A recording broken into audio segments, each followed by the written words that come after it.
this in a sea of the dying and shameless, a sea of the aimless. I don't wanna be one of the nameless. I'ma wake up with the mindset that one day I'm gonna make it, and I don't think I'll be fine if I don't break my limitations. Don't try to stop me, I exist to write my own story. I'll make a decision if I want some peace or if I want the glory. Yeah, don't want a life that is complacent or possibly boring. I just want a life that is worth every day exploring. My whole life I just wanted someone who would notice me. My whole life I just wanted to be somebody to be. Yeah, I just wanna be great. Yeah, I just wanna be great. Yeah, I just wanna be great. Yeah, yeah, yeah, I just wanna be great. Yeah, I just wanna be great. Yeah, I just wanna be great. Yeah, yeah, yeah. Yeah, yeah, yeah.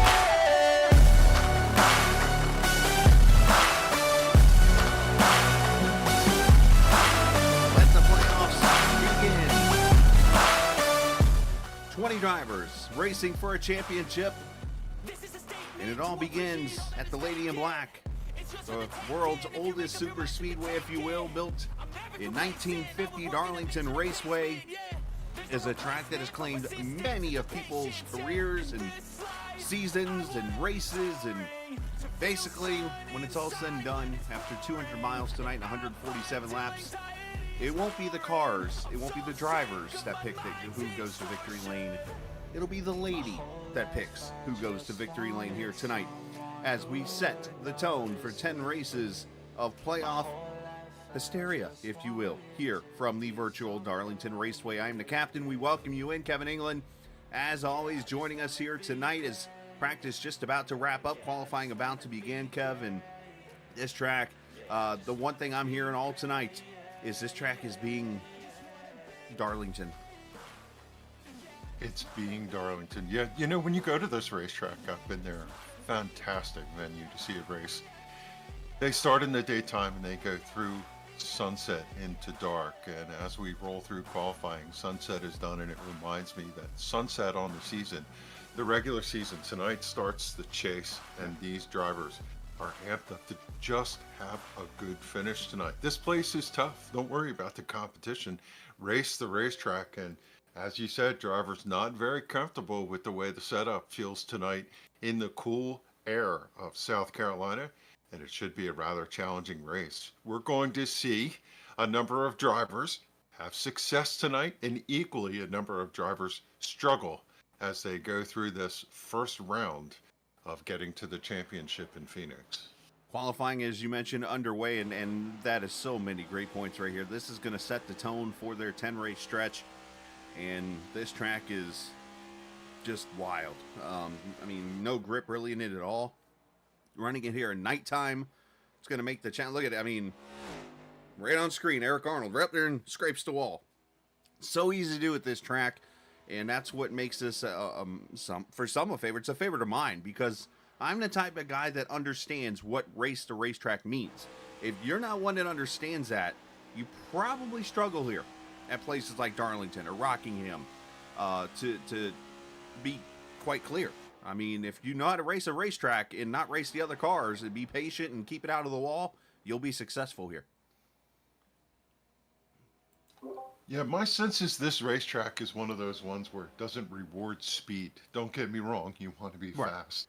But consistency, and it's so strange because you'll run 10 laps and you think, boy, I got this. I've nailed it. And then you'll go into turn 3 one time and the car will just ride up, hammer the fence, and bounce off the right side. And you wonder what you do. It takes your confidence away. This place can humble you so quickly. And it's also a tire wear track. So when you get into the situation where you have tire wear at play, it is just one of those struggle places where, you know, eventually you cannot get it figured out as to how the car is going to degrade as you go over a long run. As Kevin goes out there and runs laps. No, I'm just kidding. But no, it's such a track that you have to chase because your car could act one way one lap, and then all of a sudden come the next lap, it's gone, and it's a whole nother way. But one person that seems to have a hang on this thing, Pedro Mojica, 29.15, he's on the pole. Eric Arnold came back on lap number 2 and put himself P2. Tommy Ryan P3 with a 29.33. I was wondering if they would hit the 99s, maybe 28.99, but it looks like 15 the fastest right now. Jose Gonzalez, who was P1 in practice, 29.52 for him. And of course, qualifying tonight, presented by 811. No, it's below. Call before you dig. Is Brian Macklin out on track right now? I can get everything cooperate with me here. We'll cover him. Forgive me for a second as I work on projects. I look at these guys even in qualifying. They're trying to run their thing and they're banging against the That's wall. not how you do it. No. It's such a challenge, this place. Even in qualifying or practice, you just don't know how to get there. You can tell he was going hard. And what probably happened, he lost the back end off turn 2. You got two different sides of a track here. You've got turn 1 and 2, which is the more sweeping part of the egg, if you will. But actually has two different apexes in the corner. And then you got a traditional corner, if you will. Turn 3 and 4. It's one apex, but is the slower corner, and one that's actually a little less banking than turn 1 and 2. That can be very tricky, especially on exit. And the question is, how do you charge the corners? Some drivers drive wide open into the corners. Others roll back and try to drive off. And so this is a driver's track in the context that you have so much control in a non-control situation, because it's really up to you as to how you run the racetrack. I'm one, I can tell you this right now. I back up the corners. I actually have my own marks that I've trained myself to run here. And that's how I've learned to kind of get out there and not hit the wall. Because this goes back to the old classic cliche that we use all the time. In order to finish first, you got to first finish. This is the prime example of that right here, is this track at Darlington. So, but once again, it looks like Pedro Mojica, much like the Grand National side of things, is going to win the pole here for this race. Nobody else has gone on track. Qualifying going to officially end. And we'll go into our warm-up period. But a big thanks to our friends at 811. No, it's below. Call before you dig with 811. Let's take a look at the point standings here. Let's show you the 20 drivers that are competing for the championship. 18 of them are actually here tonight. Let's go ahead and put out there for personal reasons. I won't go into details about it. Mike Montesi not here and not feeling well. So, Mike, if you're watching the stream, knowing you probably are, because that's the kind of guy you are, man. Hope for the best and hope you're feeling better and hope you get back soon to the track. So, unfortunately, Mike will not be here this evening. If I can hit the right button. There we go. And the other driver I've noticed is not here, Scott Simley. As I go up and down the list, and I triple checked because last time I said Scott was not here, he was in the race and I just never spotted him. So I've went up and down the list a couple times. I do not see Scott Simley. So 18 out of 20 playoff drivers going to be here tonight, but you see the grid all the way top to bottom. Pedro, Parker, Comstock, those have been your, if you will, big three with all the wins. And then Kevin DeBrown, Mike Kelly, Jose Gonzalez, Brian Macklin, Scott Simley, and Doy Woods. That's all your winners this season, and then everybody else through the top 20 in points and had to made a certain amount of starts, which being you couldn't miss more than 4 races throughout the season to make the playoffs. And that's how Doug Roth got himself into the playoffs with his almost Hail Mary-like top 5 finish at Daytona. Yeah. This is nervous time for these guys. They know that it's make or break for the championship, 147 laps on the line, and you start at Darlington, one of the most challenging racetracks. And we talked about it last week when we closed, is the racetrack picks are astonishing. They go from big tracks, little tracks, challenging tracks, odd tracks. It's going to be an eclectic mix of races, and it starts all here with the track Too Tough to Tame. And so far this year, everybody's got a target on that number 58. He's just decimated them all season long. But, when the championship starts, that's when they all pile up. It's dogpile and the rabbit for that 58 tonight. This is that reset here as Mojica is on the pole, and Tyler Well, Dalton's already trying to clean his left front off of Pedro's right side as he turned off there. Dalton going to start in the outside in the front row in a Casey Kane throwback there.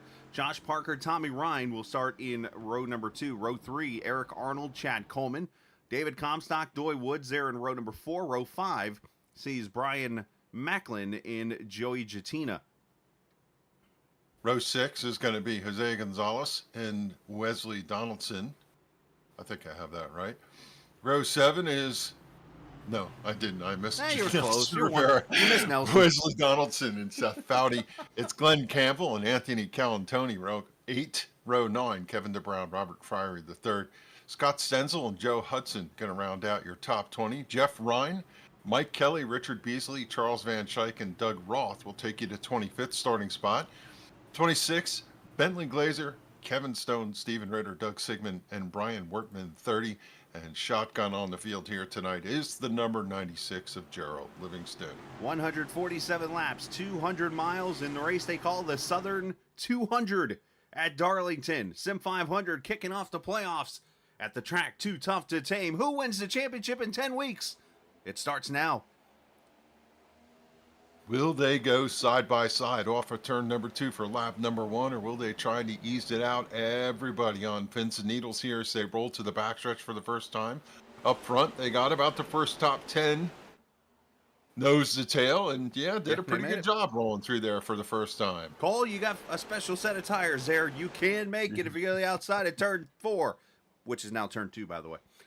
As Mojica comes off turn 4 and will lead lap 1, but Parker, remember, he said he would start qualifying as we got into the playoffs. Right there behind him in P2. See Bentley Glazer dropping back there to the field, just dropped down on the front straightaway and went in, tucked in behind the 96 of Gerald Livingston, just going to ride there for a couple laps. Bentley, one of those, maybe just going to race the track, stay behind as we watch Eric Arnold and Tyler Dalton here. This is back at the 3rd and 4th position. You see David Comstock making moves. And one sideways here on the front stretch, able to gather it up. Jatina. 14 of Jatina. Car stepped out on him coming off of turn number 4. Thankfully, the pavement all the way down there is paved. He was able to gather it up and just point it back in the right direction. Got another incident over here on the backstretch. I'll tell you, coming off the corners under throttle early on cold tires could be a little bit challenging for these drivers. I think you're going to see that all night. The one thing I talked to the drivers about was how slick this track was. It felt like Darlington in real life, except on a sim here. They felt like their car was literally surfing out here. So this is, again, prime example why you want to race this racetrack. And everybody looks like right now single file and willing to do that.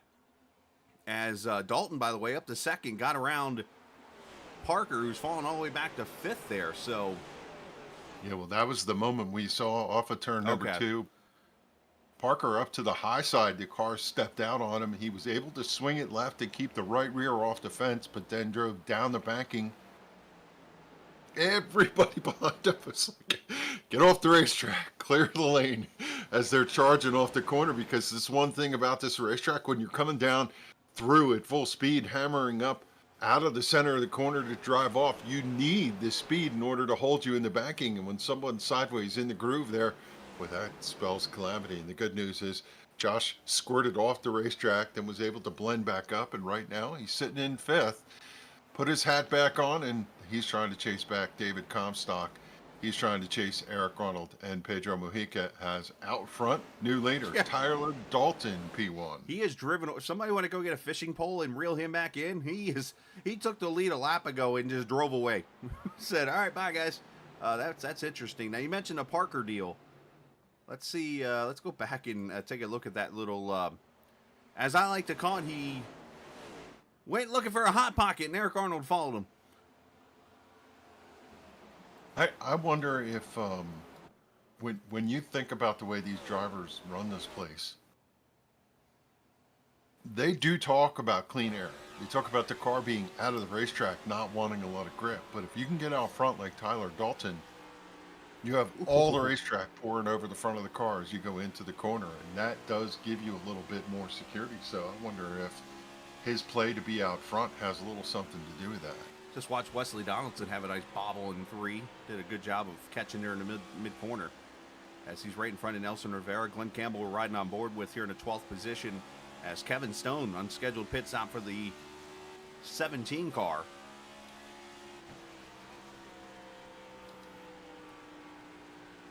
So here in that fourth gear might actually be the gear you see a lot of tonight, which surprised me a little bit. I would think with the looseness, you try to keep the revs down on the RPMs, go fifth gear around the track. But, you know, especially early in the run, it sounds like the only time you were using fifth gear, they're saying, is from about the middle of the back all the way to turn 3. But obviously the way the tires kind of wear down here real quickly, Bentley Glazier on scheduled pit stop now.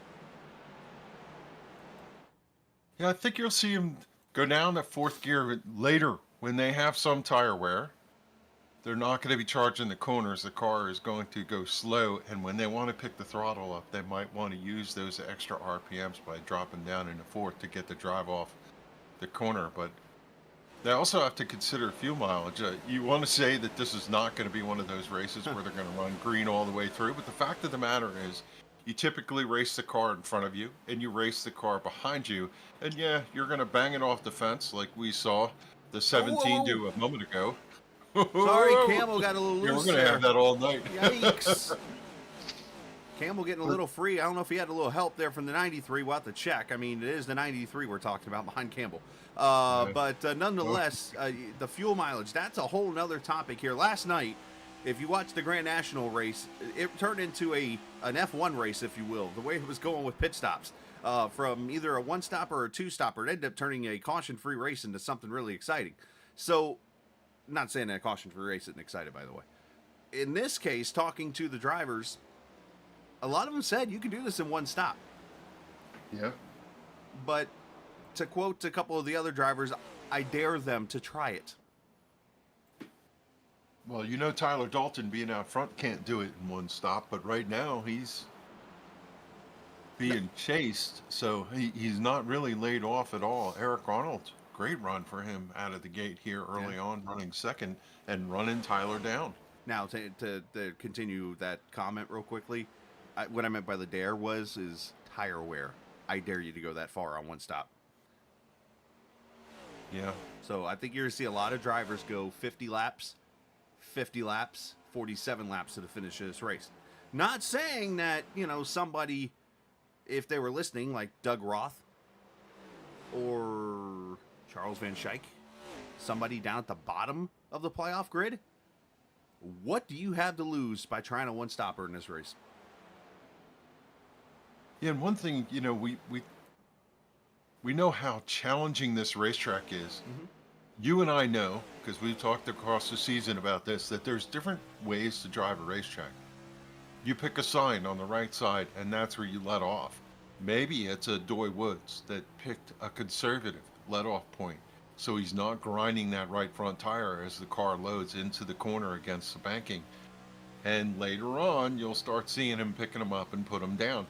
We have no idea what the strategy is for those that are in the middle of the pack that are not making any noise here. I mean, it's still early on, 15 laps in, but there's a couple of these drivers that are working the long run right now. They've already started.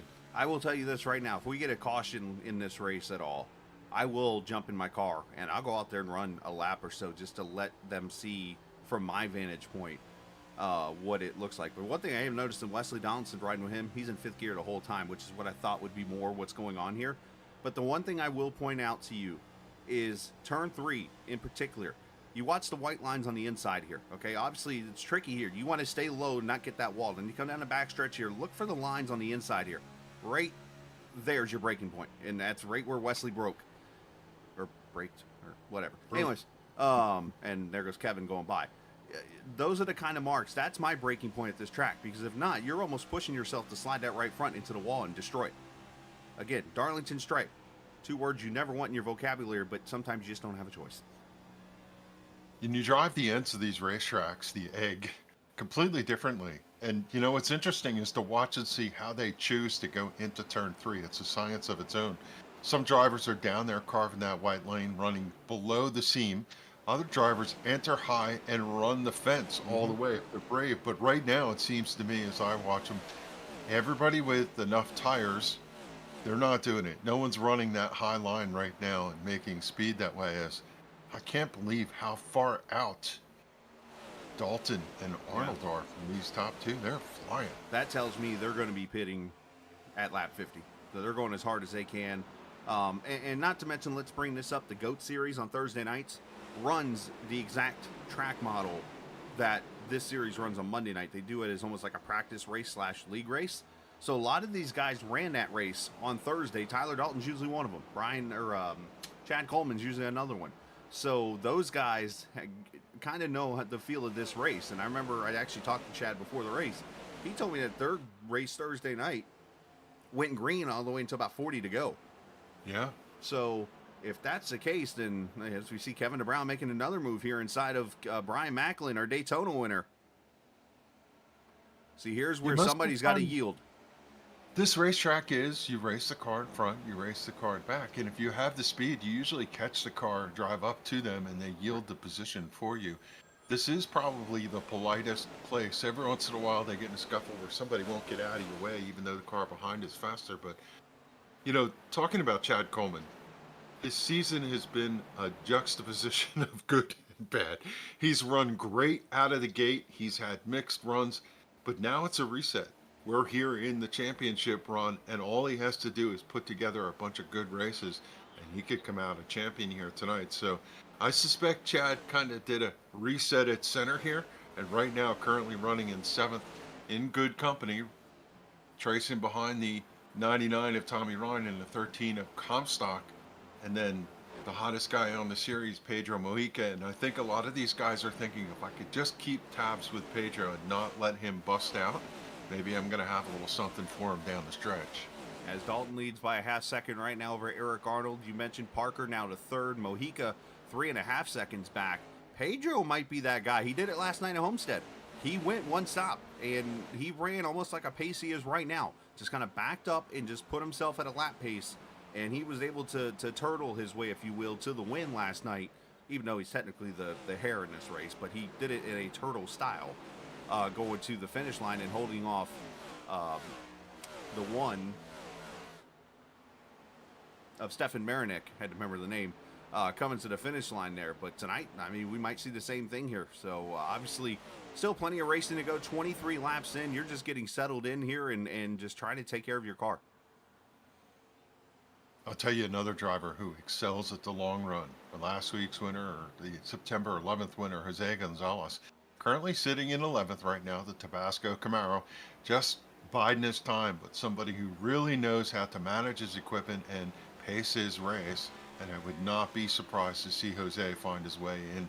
If he could stay away from trouble, that's been his challenge all year long. But again, like Chad Coleman and some of the others, this is a reset. We're now into the playoffs. Forget about the traditional season. Let's see how we can run these last set of races to championship.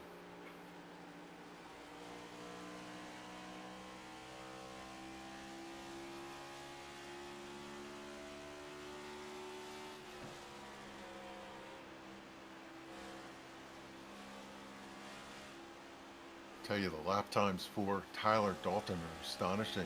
30.105, fastest time on the racetrack with the exception of Josh Parker, who ran a 29.810, which is in qualifying mode. So you can tell that 81 has turned up the wick, but Tyler Dalton still lights out over the rest of the field on his lap times. Yeah, 1.5 over Eric Arnold, and you mentioned Parker. He's picking it up there. He's kind of backed off, maybe saved some tires there at the beginning of this race. 2.0 seconds back, then Mojica 3.1, Comstock, and then Tommy Ryan there in the 6th position. I will say Tommy Ryan was one of a couple drivers that was pacing themselves and running over 40 laps pretty much during some of the practice they had during the 1 hour. They were getting out there and running long runs. So as you got a little gaggle of cars here with Coleman, with Kevin DeBrown, who continues to roll through the field. Chad Coleman, Wesley Donaldson, and that Matt Kenseth throwback. That's the paint scheme that Kenseth had when Tony Stewart slung his helmet at him. And that's also the paint scheme that I think Jeff Gordon turned him in at Chicago. WDB diecast on the side of that car. He and Charles Van Schaik both produced custom diecast with their companies, and there's so many neat stories within the roles that these guys play, whether they're shot guys, brake guys, workers for NASCAR teams and so on. The community is so deep, and one of the things I love about participating with Sim500 is just the sidebar chats where guys are talking about things going on in the industry. They run with late model teams.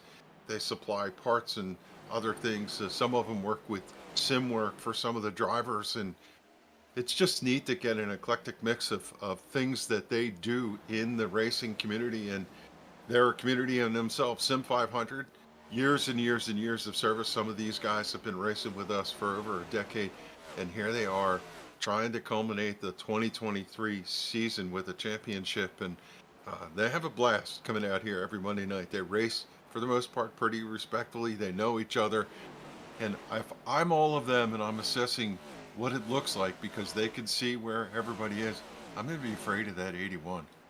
Somebody that runs as fast as he does, on the edge, and does it comfortably. You can think about trying to run a hard lap when you're not worried about crashing in practice or whatever, and you could just try and run as hard as you can. Josh Parker, man, when he gets by himself and he's racing the racetrack, he's on the edge of extreme, and he's always running fast laps. So that's pretty interesting to see what he's going to net out here tonight if this thing stays the way it's going. Well, the one guy that's not liking what's going on right now, Eric Arnold, the parachute has come out on that 31 car. He has lost 3 spots here in the last 4 laps. Parker's gone by, Mojica's gone by, Comstock's gone by, and hello, Mr. Tommy Ryan now looking to his inside in this 31 car. So this is Eric Arnold drove the car as hard as he could, and now, unfortunately, as Cole Trickle had to learn the hard way in Days of Thunder running around Darlington, there's 2 paces that you can go at this track. You race the track, and then there's just destroying your tires, and that's what Eric has done here. Tyler Dalton got to the 0-4, and the 0-4 yielded the line, pulled down. Tyler's probably happy to have that clean air, so appreciates that. And that's part of racing Darlington, is 99% of tracks you race, you go side by side in no corner, no problem. Race hard. Darlington, you almost got to be smart. Now, if you come into 5 laps to go, there's a stripe. 5 laps to go in this race, you're going to race hard. Oh, Eric had to check up. That checks Tommy up. That should get Kevin this run here. See, Eric drives in there deep, and that's not going to allow Tommy to make this run. He's not going to be able to complete the pass, so Kevin's going to have momentum here. But as they come down here to turn 1, watch for Tommy to probably, if not Kevin, also to clear Eric here.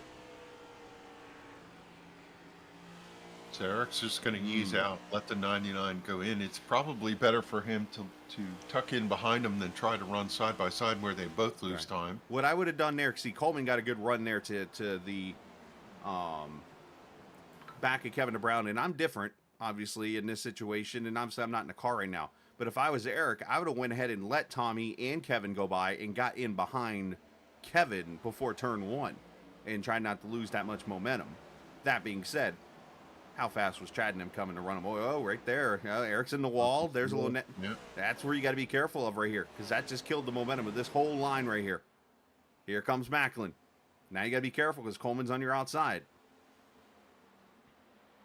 This is, I mean, now he's, that's the bad part about this track.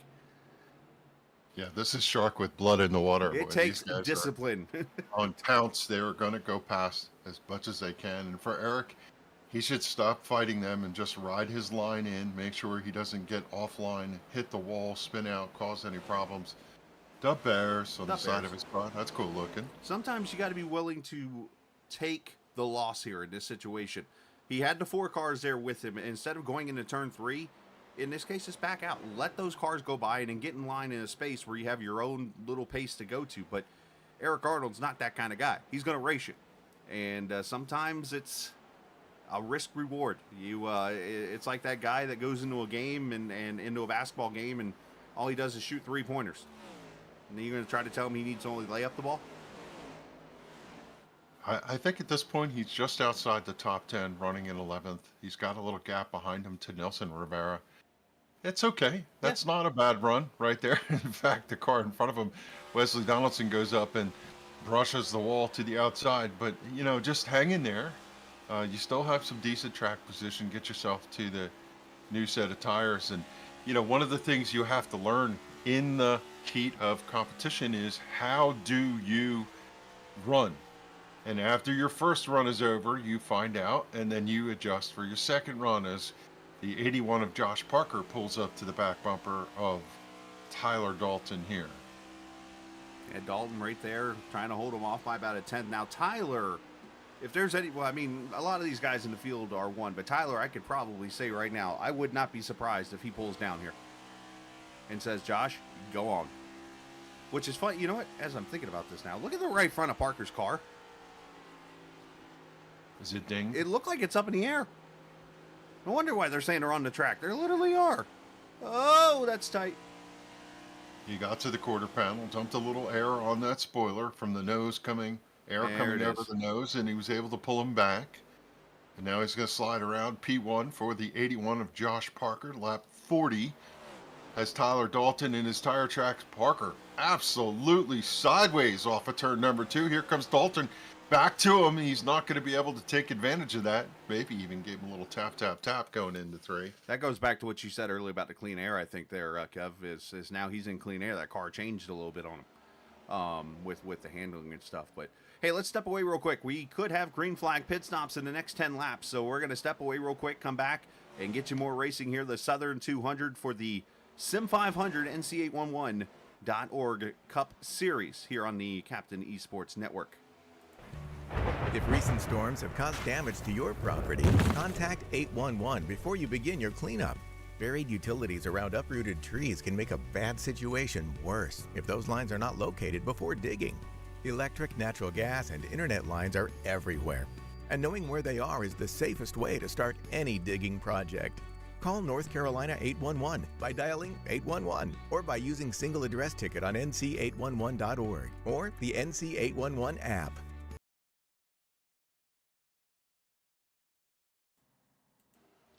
All right, back we are here at Darlington as Josh Parker leads lap 42 complete as you watch Kevin Brown get to the inside of the 13 of David Comstock to take away that position. Brian Macklin going to follow him through. That's 5th and 6th there for those two playoff drivers.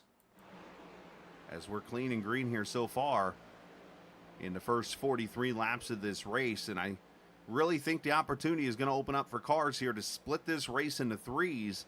And the more simple math here is if you estimate up to 150, split that in 3, it is a 50-50-47 lap run to the finish. So I think you're going to see pit stops here in the next 6 laps for those who definitely want to make this a 2-stop race. Lap times have really not fallen off too much. Surprisingly, only about 0.7 to a second of pace. However, when it comes to probably the tire temps and stuff, that is where you're getting the slickness out of this car now. You get these cars that are out here slipping and sliding around this track. Yeah, I feel like if your car is comfortable, you're not sliding up, you're not having to lift, the car's not popping out on you when you're getting back into the throttle, you're just in the zone. If you could maintain reasonable lap times, well, you're just going to keep going. Let's go inside a car and talk about the line that these drivers are choosing. Actually, is Friary... oh, never mind. Friary's having connection issues. Yeah, let's do that. Looks like... Let's go on board... Jose Gonzalez.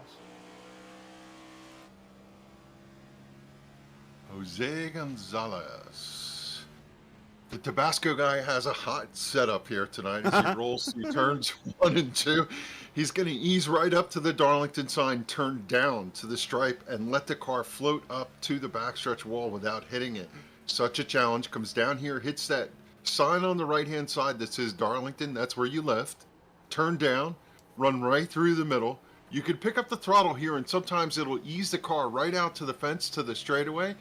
Other drivers run high and then turn down. It's all about how you get through. When you come into turn 1, you drive just below that little lower seam. And here you need to get down. If you try to run high all the way through turn number 2, it does not work. The car will not set for you. And you're really just drive in low, let the car float up, try and turn it down on exit, and carry as much speed as possible coming off to the straightaway. Here in turn one, you hardly lift out of the throttle. Maybe you burp it a little bit, you drive it down, and you can get up here to the outside fence. And once the car takes a set, you can stay in the gas. Sometimes you pulse the throttle vroom, vroom, vroom, Right. through the corner in order to push the car through the corner. It's all in a matter of whatever you get. Now, every time you turn down into the corner, car floats up to the outside and you wait for it to take a set. Sometimes it does, and sometimes it doesn't. That's the point about racing the racetrack. It all depends on how much steering input, throttle input you put. And drivers like Josh Parker, they're like a robot. They find a way to carry that car all the way through. Is, you know, that is a lap at Darlington. That's what it's like to race this racetrack. It is. It's what becomes the fun part about this track is racing, and it's also the stressful part. Jose's done a good job. There's a couple times, I'll say honestly, it looked like he maybe missed the apex there at turn 2, but you know, otherwise he's looking really smooth in that Tabasco car. You know, one thing you could do, and in this car it's a little trickier. You mentioned the seam right there entering turn 1. You can kind of clip the apron almost, if you will, in that corner to get the car to turn in. But yeah, you definitely want to point the car at the outside wall so that it sets up the apex of turn 2. Because if you're too high, like you said, your car is going to play one-on-one with the wall. And I'm sorry, but Comstock digging down there. Looks like he must have dropped a monster or something down there. Going to lose a spot to Chad Coleman. But yeah, this track is it's a tricky one. And oh, by the way, pit road. Let's bring that fun topic up, because with pit stops brings us potentially the hardest pit road to get on. Yes, I know I said recently that Dover is. However, it's either Dover or Darlington. I'll let you guys pick. My opinion, I take Darlington over Dover. I'll take Darlington. Because Yeah, I agree. of, one, the worn out tires, and two, where you have to turn. Remember, this track is wide. This track was originally built back in 1950. The flat part of the track is supposed to be the way that you were supposed to run this track back in the heyday. Everybody went straight to the top because of the banking and went faster up there. So, like you saw a few minutes ago, Brian Wortman and I think it was Doug Sigmund got lapped on the apron. I was like, man, that's like 1960s all over again.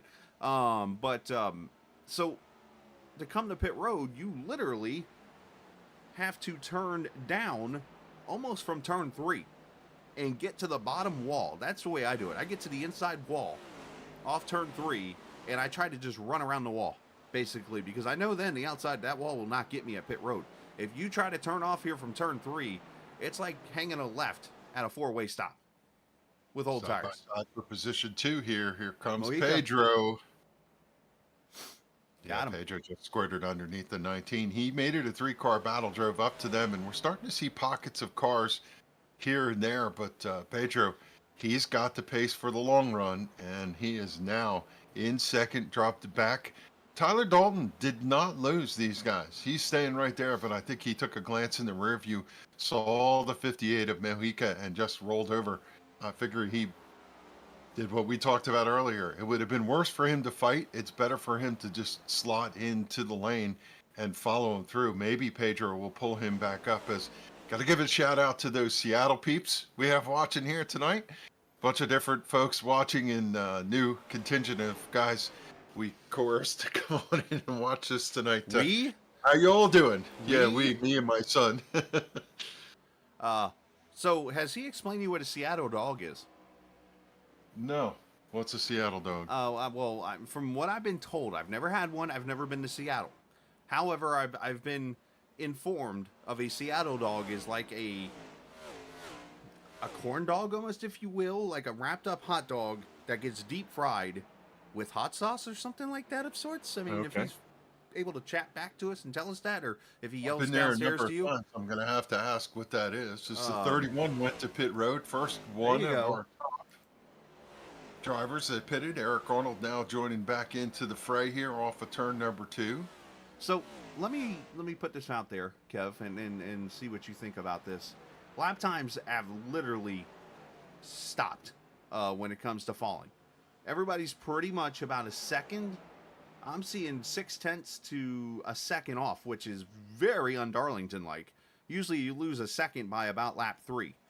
So you wonder if that's the case with this track right now. You wonder if it's better off staying out and not pitting early and splitting this race in two because of the fact that the speeds are not really slowing down. And again, I think you do that by seat of the pants. We know these drivers aren't physically in the cars, but they do. I hate to admit this, but when you go in the corner and you lean your head left as you're cranking the wheel, You do. you know, you do that body language, and you know. Now, sometimes you might pit just because you feel like you've dropped off a little bit, like maybe Eric Arnold did. But other times, if you feel pretty comfortable and you're still able to pick up the throttle and go, yeah, you're going to do it as caution on the speedway. Caution number 1. Caution number 1, looking for a red in my name, and looks like Steve Ritter, Eric Arnold might be involved in this. And maybe Robert Fryery. Let's see, those names are in red here. Let's go check out the replay. I was actually typing a message. Oh, right here. Ritter gets into the back of Jeff Ryan. Gives him a bump and run at and then Ryan turns him. Well, Ritter turned himself on Ryan, let's be real. And then somewhere in here, oh no. Ritter spins down the track. He gets T-boned by Eric Arnold. So oh Eric my Arnold gosh.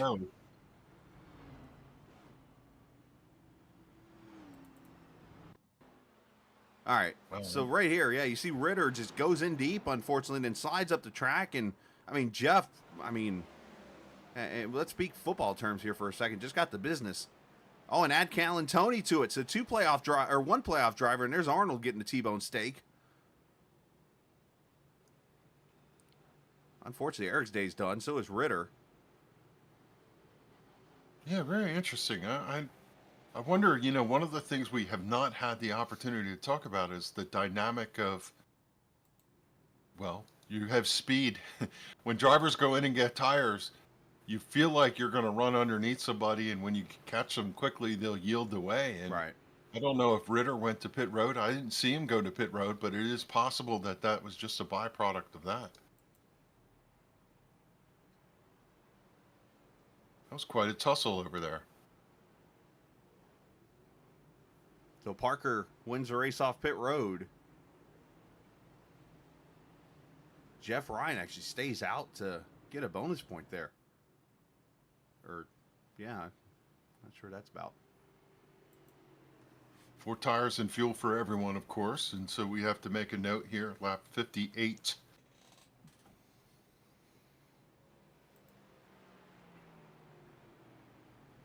This car take a beating, so I think some of those hits that we saw were probably inconsequential. Not sure if anybody had any suspension damage that would cause long-term ill effects, but for the most part, some of those body slam ones I wouldn't be too concerned about. You might drop a 10th or 2. Callan Tony looks like his car, he's on pit road getting damage fixed. Gerald Livingston, Wortman, Jeff Ryan, amongst others here. As first caution waves.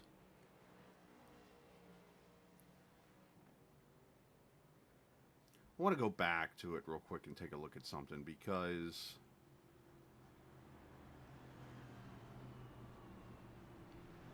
this seems like there was more to that. Because, unless Steve just missed his breaking point or something, which is entirely possible here. When you come upon someone running a different speed and you have to enter in a different line, you may not be able to judge how much your car is going to go up the racetrack, meaning how far it'll slide on entry, because you've been taking a wide arc, and then all of a sudden, the biggest loser to that is the 31 of Eric Arnold. Yeah. He was in the catbird seat. If he could have cleaned that, he had decent tires. See, this is one of those tracks too. Again, this is just opinion on my part. I feel like when you're, that was a lick. If I'm in Ritter's position, I almost feel like I don't directly follow the 3 into the corner. Like if I'm right here on the back straightaway going to turn 3, I'm going to move down a lane so that if he does brake early, I have room to adjust.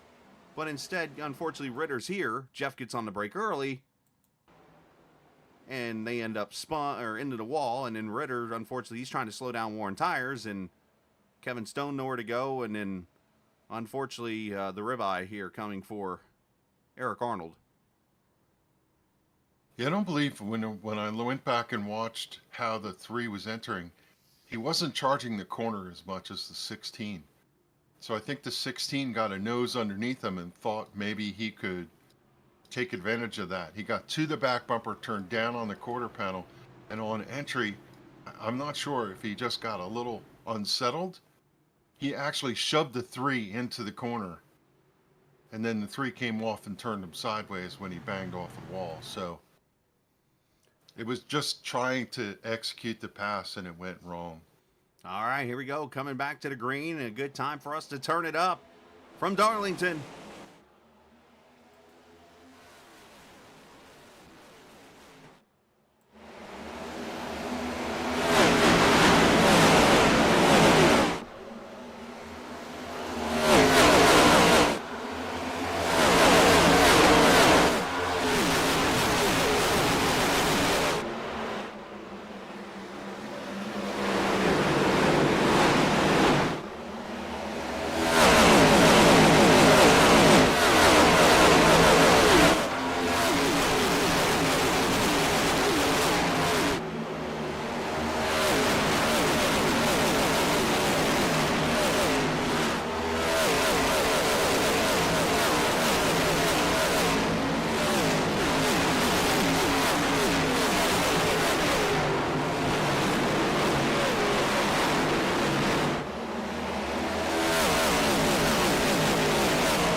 Chad Coleman got a piece of that.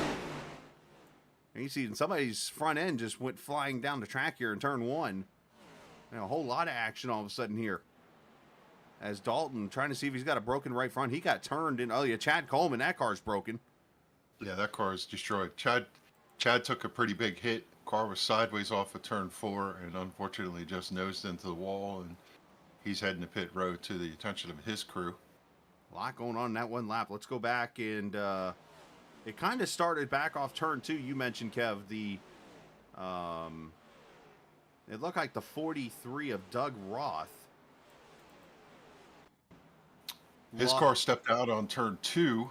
Yeah, let's see here. It's as I click You have on to remember cold tires, right, Chris? Yeah, Cold absolutely. tires and low tire pressures.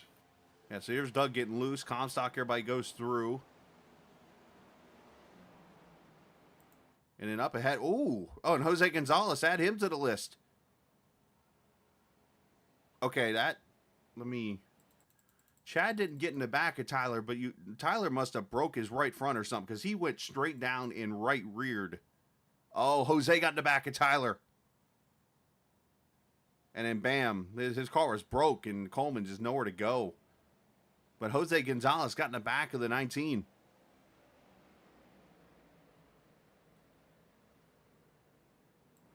Boy, what a pounding that 38 took. Yeah, that's a pretty lick. big hit. That's a lick. Guess I could take the turn it up down part. Anyways, yeah. So we continue green. Parker leading Mojica, Tommy Ryan, and unfortunately for Tyler Dalton, one of the dominant cars early in this race, going to be out now. But one thing that we caught, and I know we try to get as much as we can of the field here and that kind of thing, especially when we're broadcasting, but I want to point out this 23 car right here as it gets sideways, right on cue. when I first saw this car with the root on it, does that not give you channel lock Steve Grissom early 90s vibes? 31, yeah. Similar color in the... I mean, for those who watched the Busch series back in the 90s, Grissom, a former champion, 94, I think it was.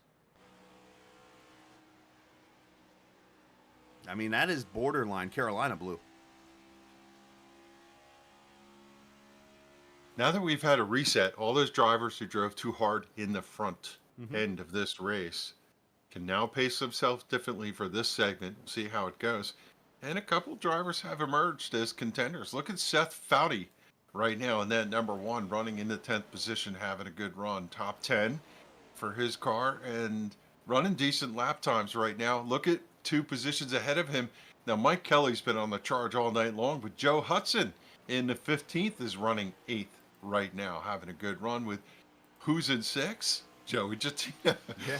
We saw the problem he had earlier. So, yeah, a couple drivers have leapfrog, jumped, figured their way out, and they're running top 10 here with fresh tires. It'll be interesting to see how they play this segment. Which is interesting because Joey Jatina, he shows up or he unmutes his mic and he's like, all right, I'm going to run a couple minutes here and I'm going to go check out the football game. That was his words, right? And I kind of cued the mic and I said, Joey, you might want to run a few more laps than that because this track is sketchy like that. And he goes out there and his first words are, well, I wonder what happened if we'd have made this a day race. Yeah. But, hey, speaking of Seth Foudy, we got cameras for him again tonight. I haven't had a chance to show him off, but let's see what Seth's all about here tonight as he rides in the... Where's Seth? 10th position there as we ride on board. Got some different gloves on tonight. There he's got the shifter ready. I know last night he was wearing a Chase Elliott hat. I couldn't tell. He got the spotter back there behind him.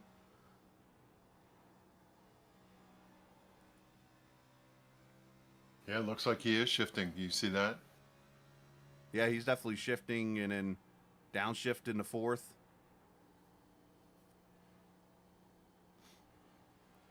And that groove there that's not the fastest way around the track, the way Seth's running that bottom groove. But it's the safest way right now. You run down there all you want to the first 110 laps or so of this race, but when you get to crunch time, that car better be up against the boards.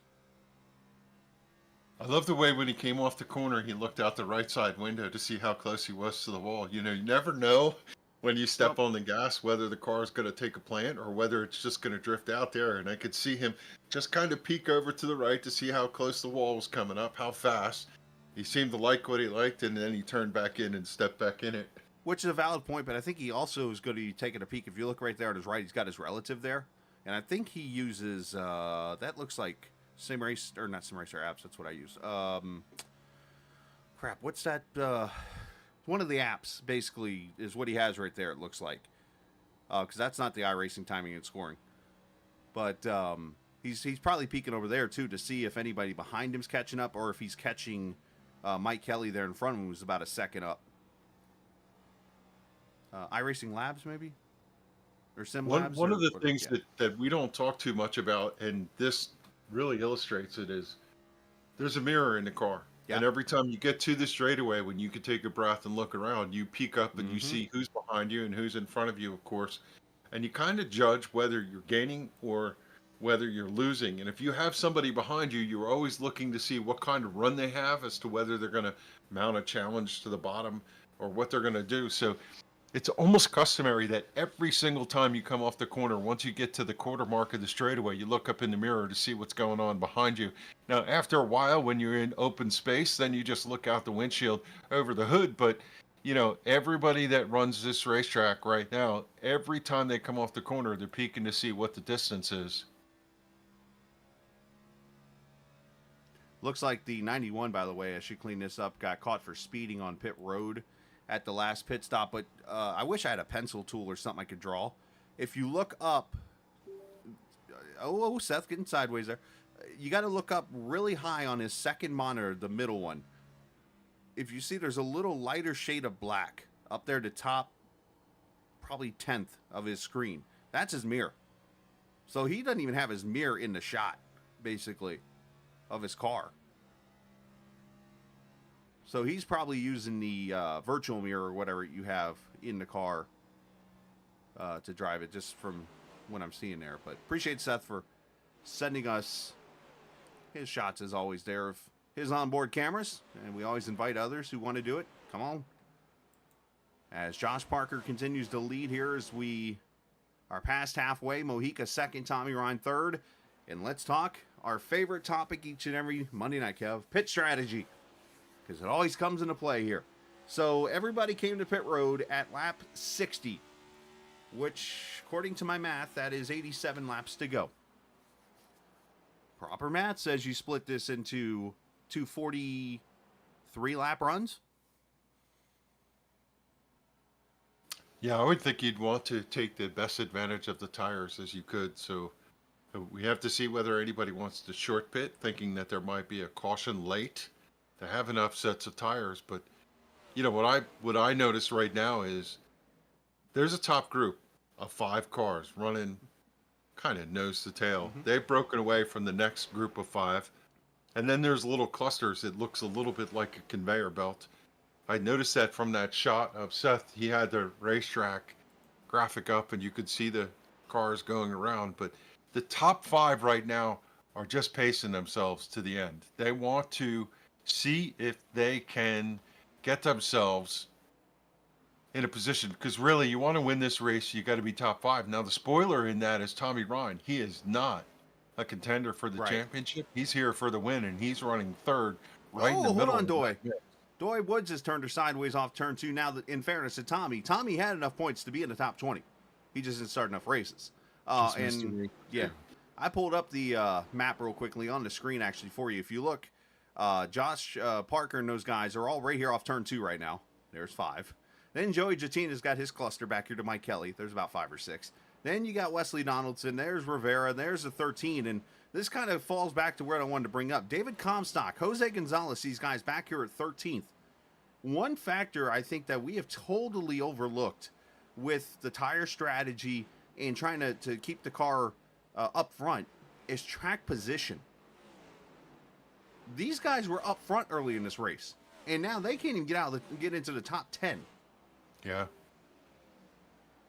It's a hard row to hoe to try and make track position at this racetrack, but you know, if you take care of your tires early on, we do see sometimes when you get to the end of a run, a driver can make a large charge and gather, but when everybody's so far out, you just basically are trying to race up to the car in front of you. Just saw Joe Hudson scrape the wall on entry to turn 3 last time by. You usually get the stripe in the middle of the corner at the beginning. Good run tonight for Glenn Campbell, sitting there and quietly in 7th, running behind Joey Jattina. I've said this millions of times. I said it last night. If there was an award for most improved driver in this series, that's the guy right there. 7th place, Glenn Campbell. The only thing that has held him back this season is getting to the finish of races. And I said it last night at Homestead, and he went out there, I think it was lap number 10, and unfortunately he parked it in the turn 2 wall. And didn't bring a caution out because we went caution free, but ended his race early. But Glenn has qualified a whole heck of a lot better as Joey pulls down here. He's going to let Glenn go by. That right there is an old school Darlington pass where that's Joey racing the racetrack right there. Right. Well, until he puts himself in the wall and lets Hudson go by. Yeah. But and then Seth Fowdy's trying to pass him down in Florence. But you got Campbell's gone out there. He's darn near won the pole a couple times. He's run up in the top 10 in plenty of races. I mean, correct me if I'm wrong. Campbell last year was struggling to finish top 15. I think it comes with consistency of racing, right? Yeah. If you just show up here and there and we got a yellow on the speedway with a 28 possibly. Doy Woods, that's a playoff driver spun around over in turn 2. Good call. GT Haviland Ford maybe had a little bit of help off of turn 2. Got the car a little sideways up out of the corner. Tried to catch it a little bit. Got tagged by Scott Stenzel. Did he hit anything or locked it down? And no. What a save. Well, Doy's been getting really loose off turn 2. A minute ago, you remember I might have yelled out loud, hold on, Doy. That was the same kind of moment. The difference there, it looks like he got actually more loose mid-turn 1 and 2. And then, unfortunately, yeah, you said Scott kind of eased him off into the turn 2, but kept it inside, kept it off the wall. So good job by Doy. Hey, if you're watching on YouTube, get into the chat there. Give us a little hello. We're in there. We'll say hello to you. Ask any questions you might have of us here. As we go Don't do that. Caution. 56 to go. And no surprise, the entire pack of lead lap cars down on pit road here. They like pitting under Kilo, I'm sure. Chad Coleman, well, unfortunately, he spent a few minutes on pit road, or else I'd say he won the race off pit road there. And then I want to show something here in a second, by the way. As got 23 laps down. Tyler is 10 laps down from that little fracas they had earlier. Parker wins the race off pit road. So the leader of the race, it's his usual tradition of Brian Wortman to lead a lap. And I'm going to bring Brian onto the camera here for a second. Not because he's leading a lap, but because of that paint scheme. He's running Darrell Waltrip's Western Auto throwback. Except he's got the blue numbers down there and the blue color at the bottom. The reason why he's running that color is because of the paint, because of what's on the car. That is the color for ovarian cancer awareness. And you see the name Sherry Strong on there. And yesterday, I unfortunately was walking in the grocery store as I saw the news on social media that the former longtime partner, girlfriend of Martin Truex Jr., Sherry Pollux, lost her life to ovarian cancer, 9-year battle to the whole thing. And Brian paying tribute to Sherry, who has been a big part of the NASCAR community. Of course, they do the Catwalk for the Cause, which I believe was actually last week. They did that event, and so much for childhood cancer.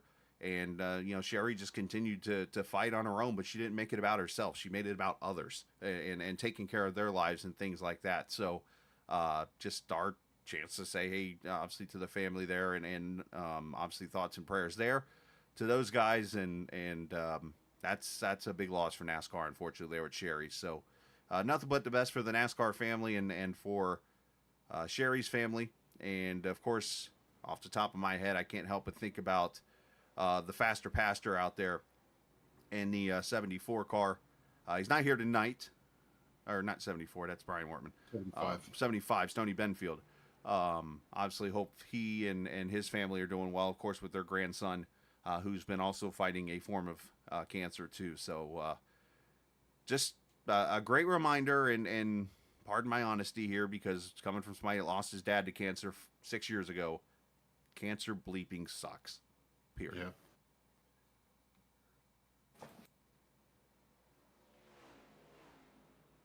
All right. Two cars take a wave around here as we reset the stack here with 54 to go. The 81 of Josh Parker on the inside. He's going to bring us back to green. He's got the 58 right behind him of Pedro Mojica. Tommy Ryan and Kevin DeBrown make up row number 2. It's Campbell and the 15 on the outside. Cool color on the Sunseeker Resort number 15. That car just stands out. I think you could see it. Nice. Yeah, it has like and I've been trying to think of it. It almost has that old school color to it, like a color you would see in a 1960s or 70s car. Yeah, yeah. Which, by the way, you know what I saw today? What's that? I don't know if I've ever seen this car in person until today. I was driving behind it, and I was like, wait a minute. I saw the back end. A Studebaker. Ah. Yeah, there's a handful of them around. As we come to the green, probably going to put the pit boxes away unless we get another caution. Fuel mileage not going to be a factor. Tires really haven't been a factor either. As Parker, caution. Pedro Mojica, Kevin DeBrown, Tommy Ryan, Joe Hudson, your top 5. Pretty quickly. Oh! What were you saying over there? Oh my gosh. They're beating and banging down the backstretch here. One up against the fence. It was the Foudy car. Darlington stripe over there in 3 and 4. Hey, we still want to race the track for a little bit here, guys. No, it's go. It's time to go. Oh, Joey. Up. Joey sideways. He's in. He got clipped by Jose Gonzalez. Misjudgment there. Was that Macklin that was behind him? And Whoever it how was. did he keep it Oh, straight and up? around There somebody goes in the one wall. hard into the inside wall. Beasley and Gonzalez. Oh, No boy. caution. They're off the track. We talk about those drivers who wanted to avoid that. They've been involved in some melees all season long. Joey has that horseshoe in the wrong direction. So does Chad Coleman.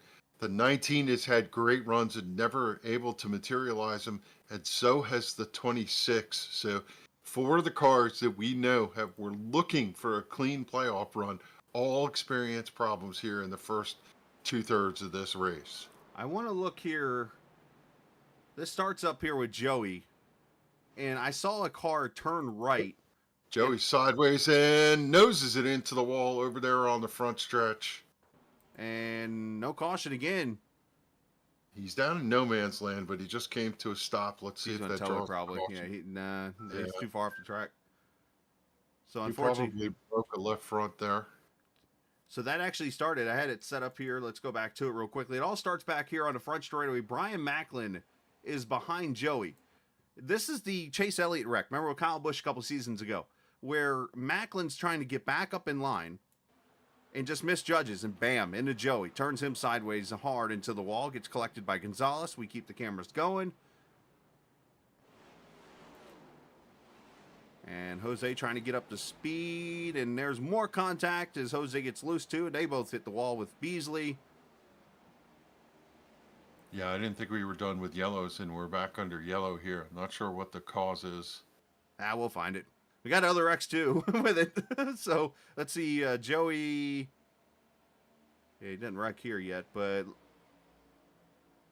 don't know who the caution would be for. I don't see anything over there. Somebody must have spun.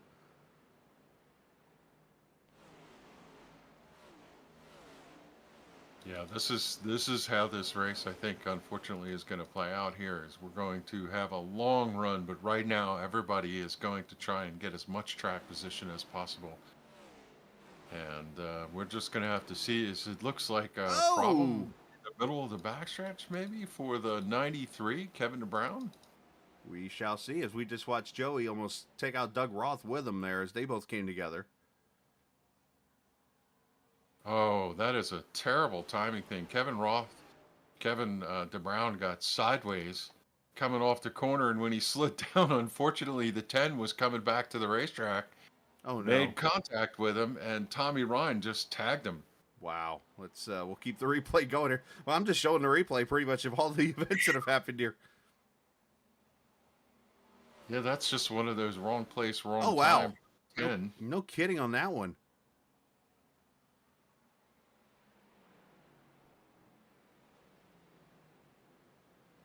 Yep, and there's the caution. Nothing the 10 could do. Look at the evasive action that Seth Foudy took. That was Yeah. outstanding. The caution at 46 to go. Good hands driver of the race on that one. All right, so I'm going to pull up something here really quickly as we talk.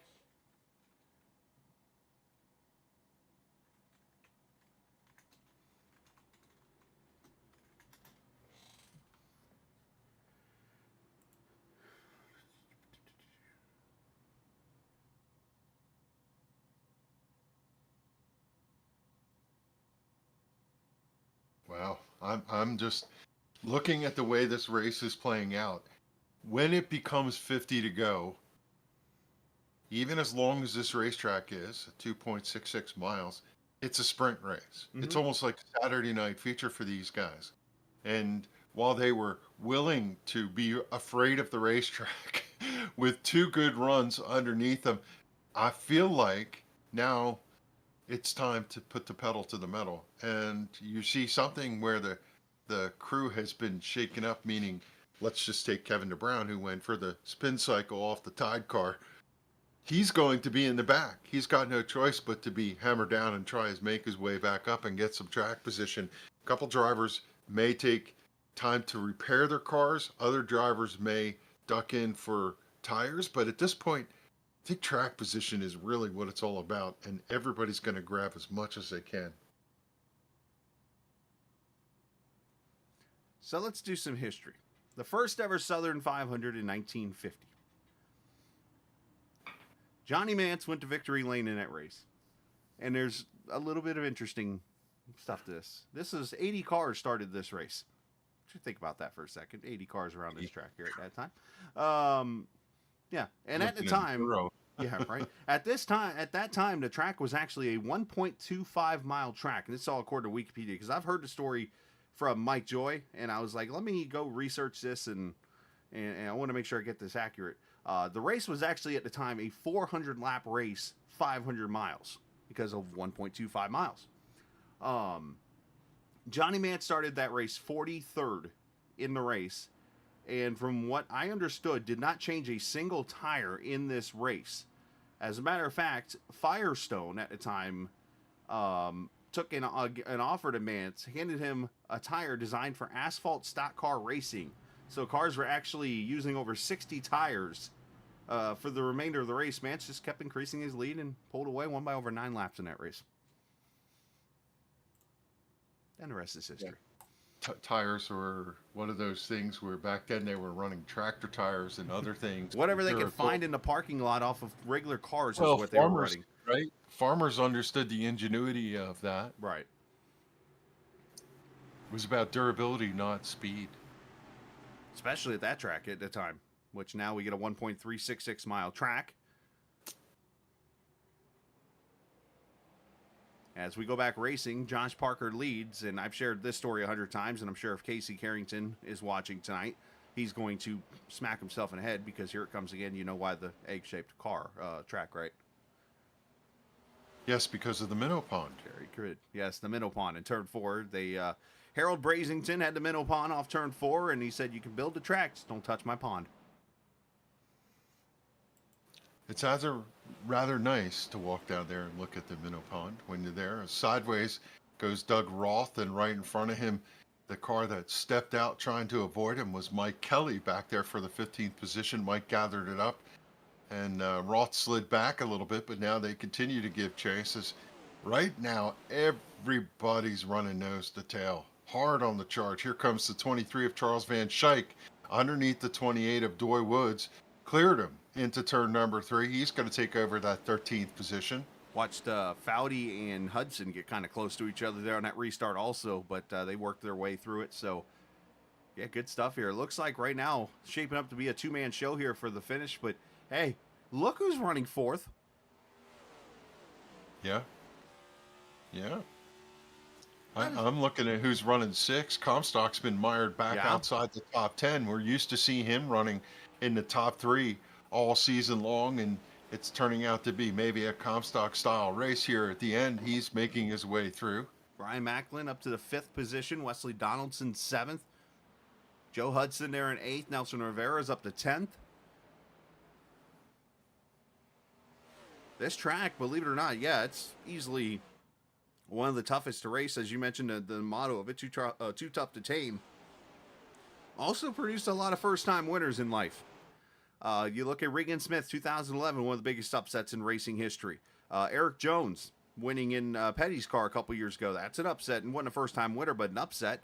So, I mean, plenty of drivers have come to Darlington and gotten their first and only career win at this track. And I'm going to plant this stat on you right here. I saw this today, and I double-checked it with Joey, and to make sure this is accurate.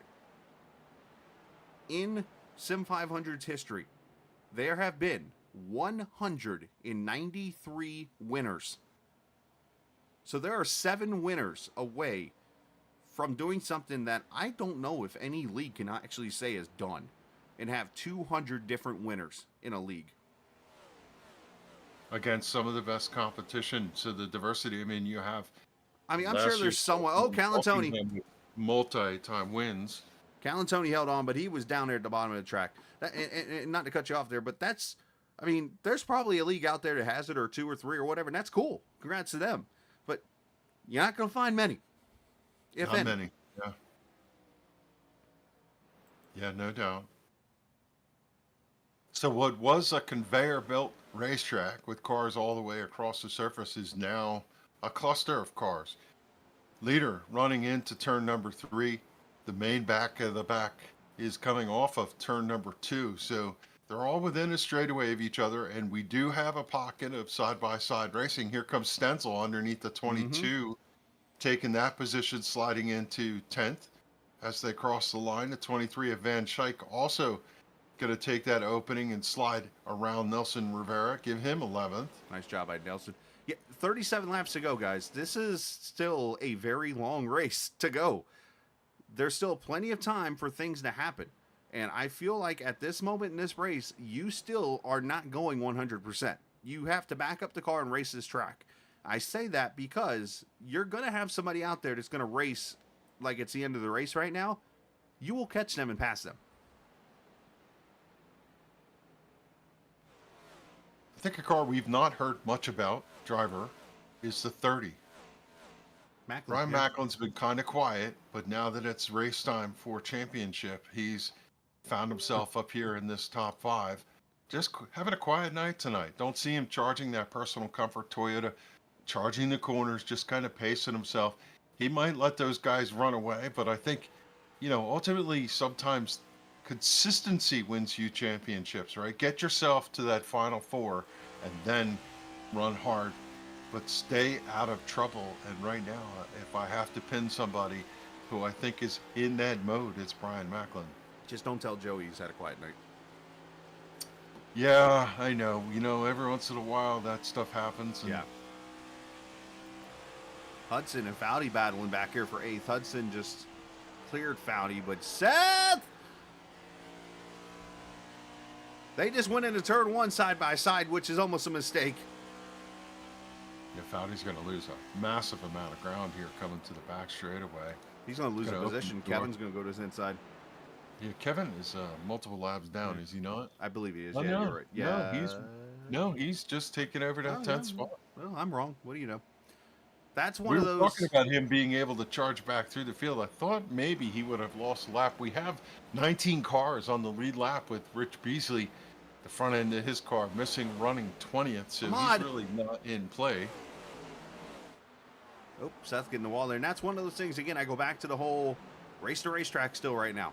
I mean, he could have probably yielded that to Hudson and said, all right, I'll fight another lap. But hey, we're here to race, and those might have a different mindset and say, 32 to go, we got to go. If I'm Kevin DeBrown and I ran halfway through the field, caution right now would be great. Oh, yeah. Tuck me in there, running 10th, right behind everybody else. Let me get a couple more. I think if you get a caution now, anywhere between now and the finish, you're coming to get tires. I'm going to get tires. I'm with you. Joe Hudson continues to impress, running in that 8th position. He's got a mirror full of, as he bounces off the wall one more time, Scott Stenzel right behind him in the number 42. Scott having a really respectable run at Darlington. Yep. 9th position for him. He's got about a second on Kevin DeBrown back there. You see Van Schaik got around Foudy.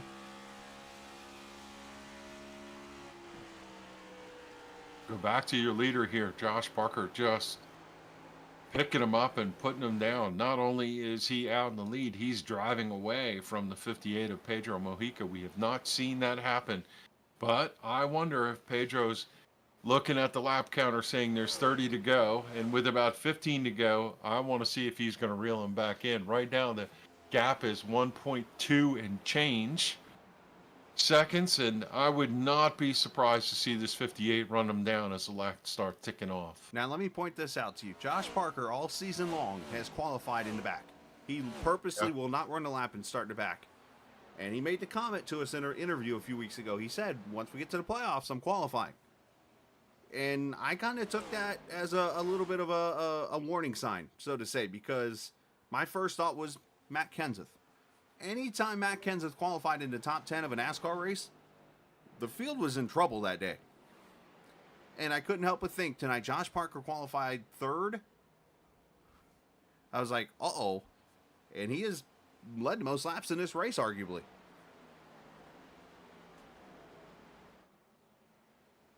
I mean, I look at the schedule for these guys. Job number 1. Oh, Doy Wood's in trouble. Oh, no. Inside wall over here, turn 4. He is towed, no caution. Job number one is to get out of this first race. You have Darlington, Kansas, Bristol, Texas, and Talladega. And you cannot afford to start off with a bad run like some of these drivers have. You could finish in the top 5 here. You have a significant advantage going into Kansas, which is another racetrack a little bit like this, but Bristol, you have no idea what's going to happen. Right, that's what I'm saying. And you have no idea what's going to happen in Talladega. So the 3 predictable races, Kansas, Darlington, and Texas, where your destiny is in your control, you need to have solid finishes. Yes, and that's the thing here is you start out with a bad race here. You've got a traditional 1.5 in Kansas. As you mentioned, race is a little different, but it's traditional. Before you go back to Bristol, and if you come out with a second bad race, and just to go over the schedule with the viewers here, this is not the traditional 3 races, drop, 3 races, drop that you see in NASCAR. They're following a similar format to what you see on the Grand National side. So tonight was the first race of 5. When we get to race number 5 at Talladega, the bottom 10 drivers are eliminated. And then after that, they go another 5 races. Charlotte Oval, Phoenix, Homestead, Iowa, Vegas.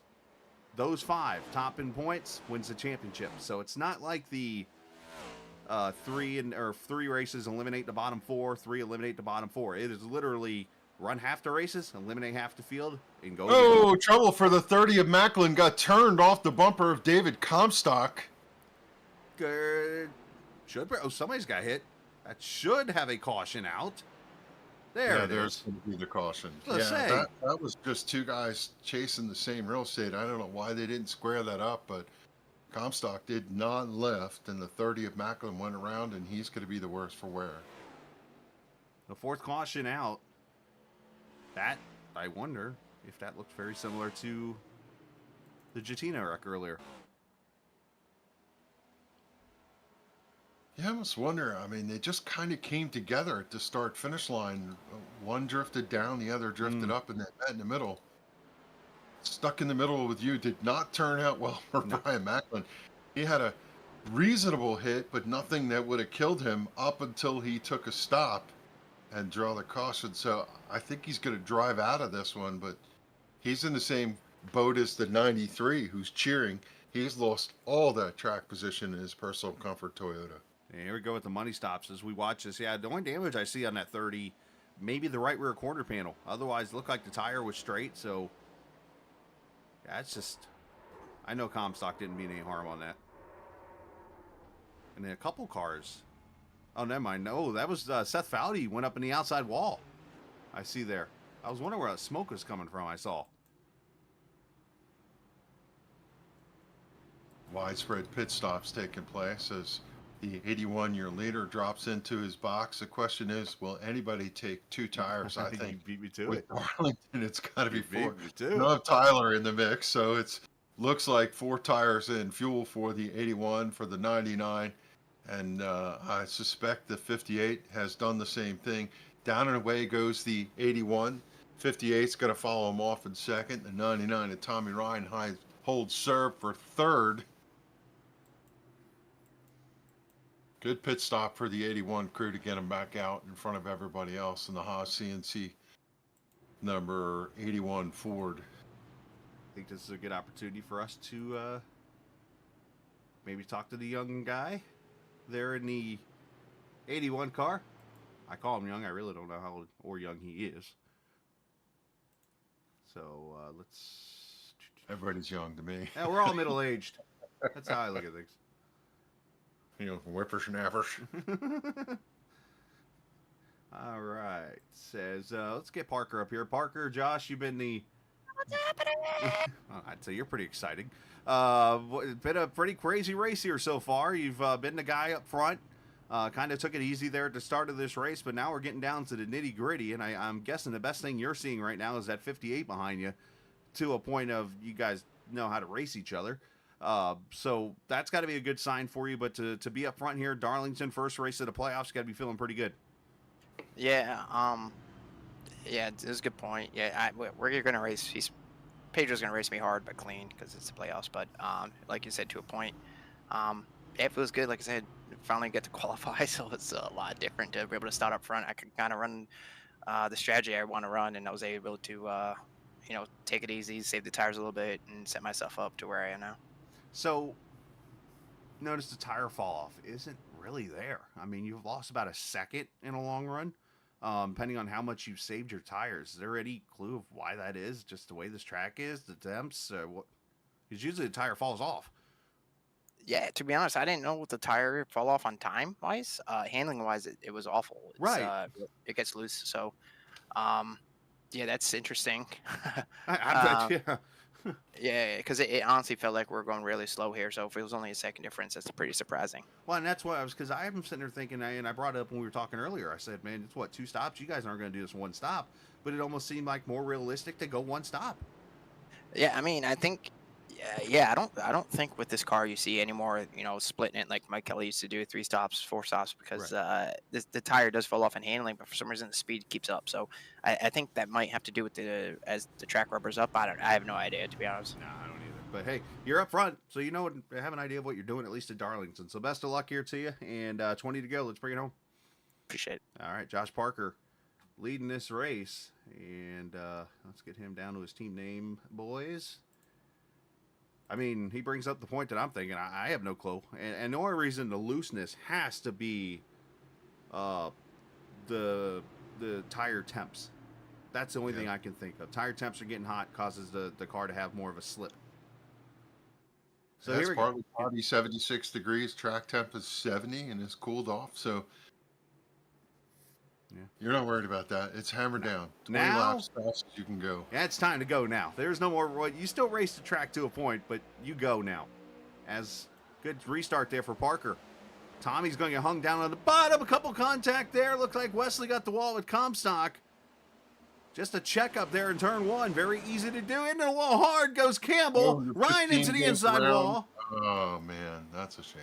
Macklin, Hudson, and Rivera. Wow, there were a bunch of big hits there for a couple cars to that inside wall. Yeah, Tommy Ryan got a piece of that. And that right there is a product. Cole? You don't go to the outside of turn 2.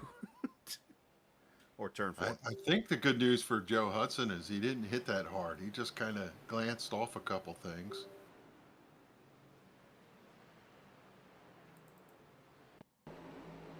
Lost all his track position, but didn't kill the car, which is a difficult thing to do here. So what I'm seeing here, it looks like, obviously, Tommy clears the 44 in 1 and 2. The question here...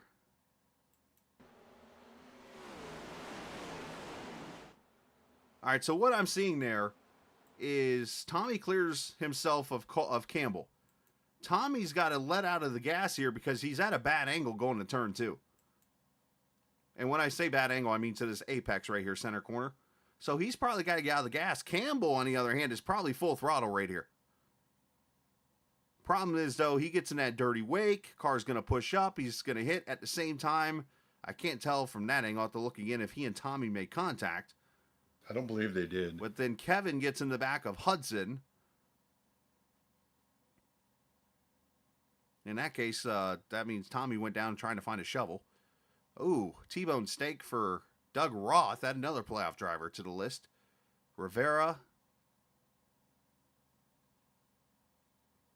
I think the 99 just broke loose on his own. Had a little scuff to the left side and drove out of it. We're going to find out here in 2 seconds. Pretty sure he didn't get touched. You know how it is when somebody overdrives a corner and you're just following them, trying to pace yourself for the gap, and you run yourself into the wall sometimes. That's You're absolutely right. Campbell move there. You're absolutely right. He did not touch Ryan at all. Nice job by Calantoni to get through there.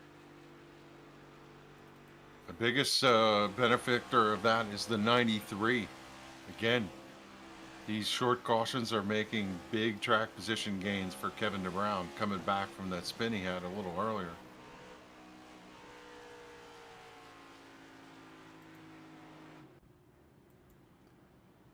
All right, so 16 to go. And this is where the popcorn gets ready here, Kev, if you haven't cooked it already. I need chocolate. I heard that.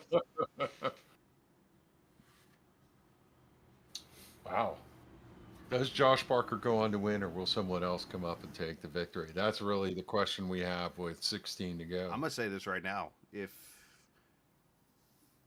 Josh runs what he's been doing this race, it's going to be hard to beat him. I think somebody's going to have to. I think Josh got to make a mistake for him to be beat. But the one thing I want to point out, though, you're looking at 8 of the top 10 right now drivers that are in the playoffs. And the ones I want to point out are the ones down towards the bottom half of the top 10, where you see Mike Kelly, Anthony Calantoni, Charles Van Schaik. Those are drivers that, as I bring up the point standings right now, going into this race, let's look down towards the bottom, the middle to the bottom. Mike Kelly, yeah, he's up here in 4th. He's looking pretty solid. But look down here, Calantoni, 12th in points with no bonus points to work with. Van Schaik, no bonus points to work with. Of course, your bonus points are all wins and things like that. There was no stages, nothing of that sort. So, remember, you got to be in the top 10 after Talladega. There's no better way to get a head start than these guys that are going to fall down the bottom of the standings. And then here you are, if you're Calantoni or Van Schaik, you're now jumping up almost to the top 5 at the end of this race.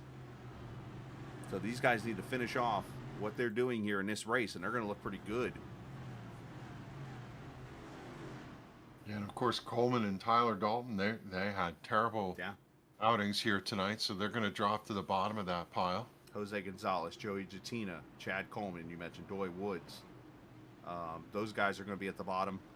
Mike Montesi not here tonight again. If he's watching or happens to watch this, Mike, we hope you nothing but the best in your situation there. Take care of yourself. Hopefully see you at the track soon. I feel you, my friend. I feel you, Mike. That's true. Literally. That's so true. Brian Macklin 2 laps down, so the 30 car had to go in and get service, and he is done, out of contention for this event. No coming back for him. All right, let's see if we can figure out turn 2 this time.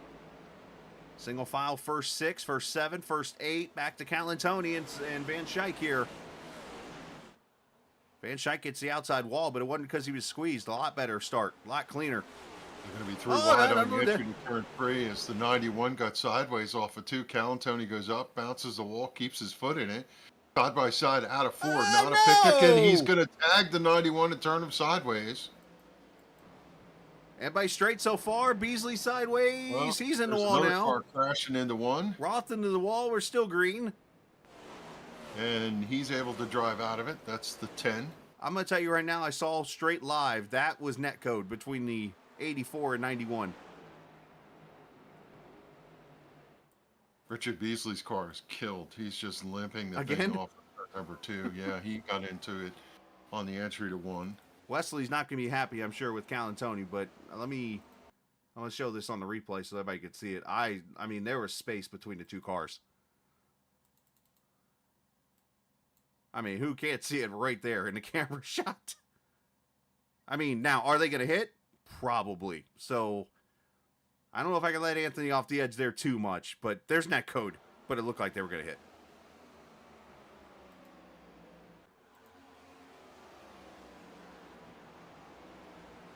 Comstock sleeping his way to 3rd. You were going to say, I'm sorry? You know, what are you going to say about that? As we got 2 cars in the wall, the 3 and the 99, the Ryan boys. Hey, you want to try something?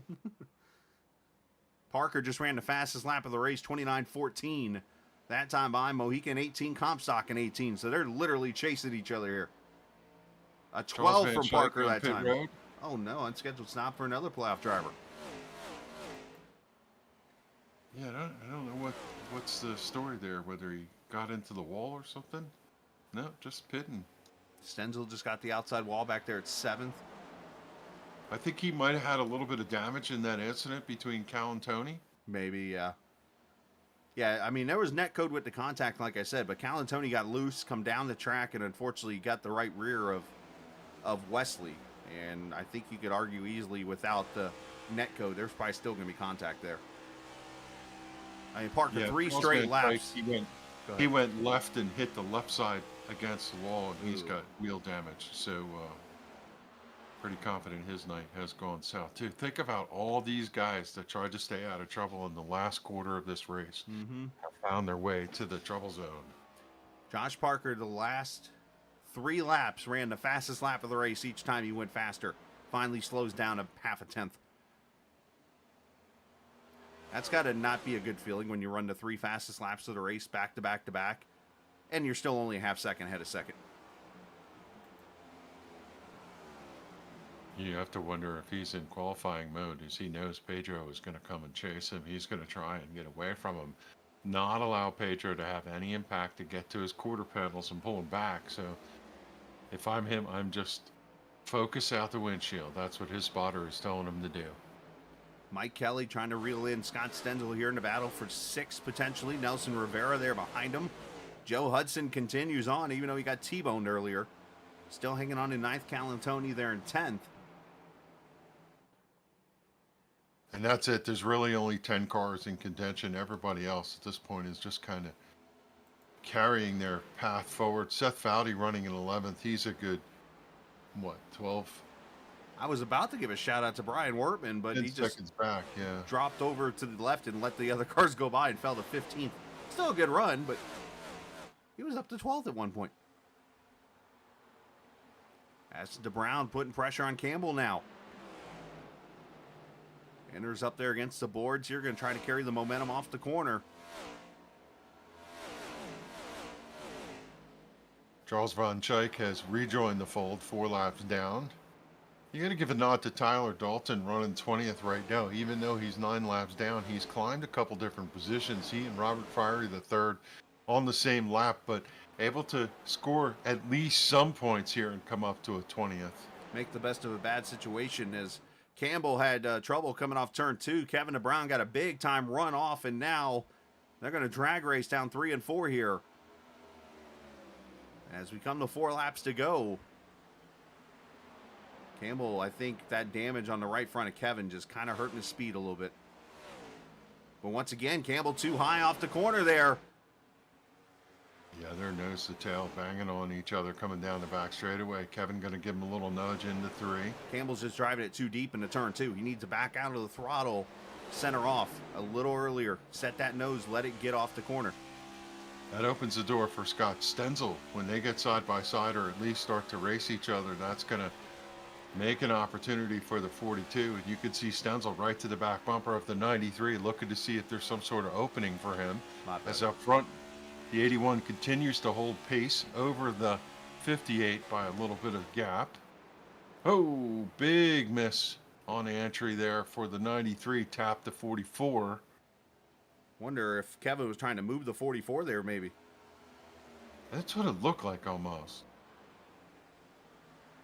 And now that's going to cost him a spot to Stenzel likely here.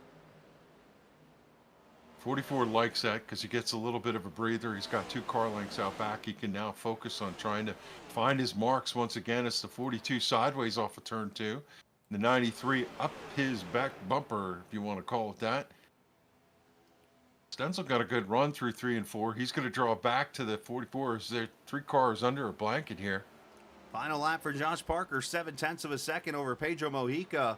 As back here, Hudson inside of Rivera, and Nelson lets him go. Nelson said, you know what, I'm going to take this top 10 and walk with it. 8 car lengths back to Pedro, 30 car lengths back to the 13 as we got a challenge for that 4th position. Stenzel wants it.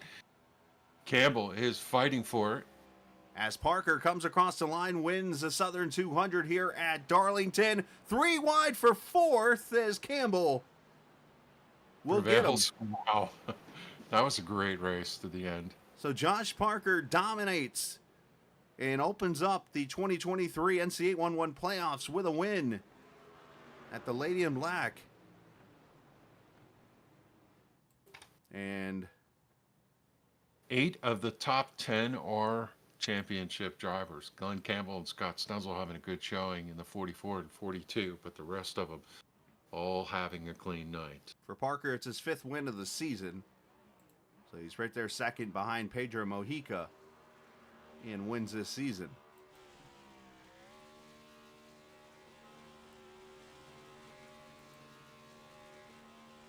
Yeah, So Parker the bell has been rung. Parker had Playoffs. his own. Parker had his own little pace tonight, and I kind of saw it from the start. Like, he backed off, and when he drove up through the field there in that first run, and drove to the front, it was like, all right, this guy's got something in the car tonight. And I'm going to say this right now. This might be Pedro's biggest enemy right here.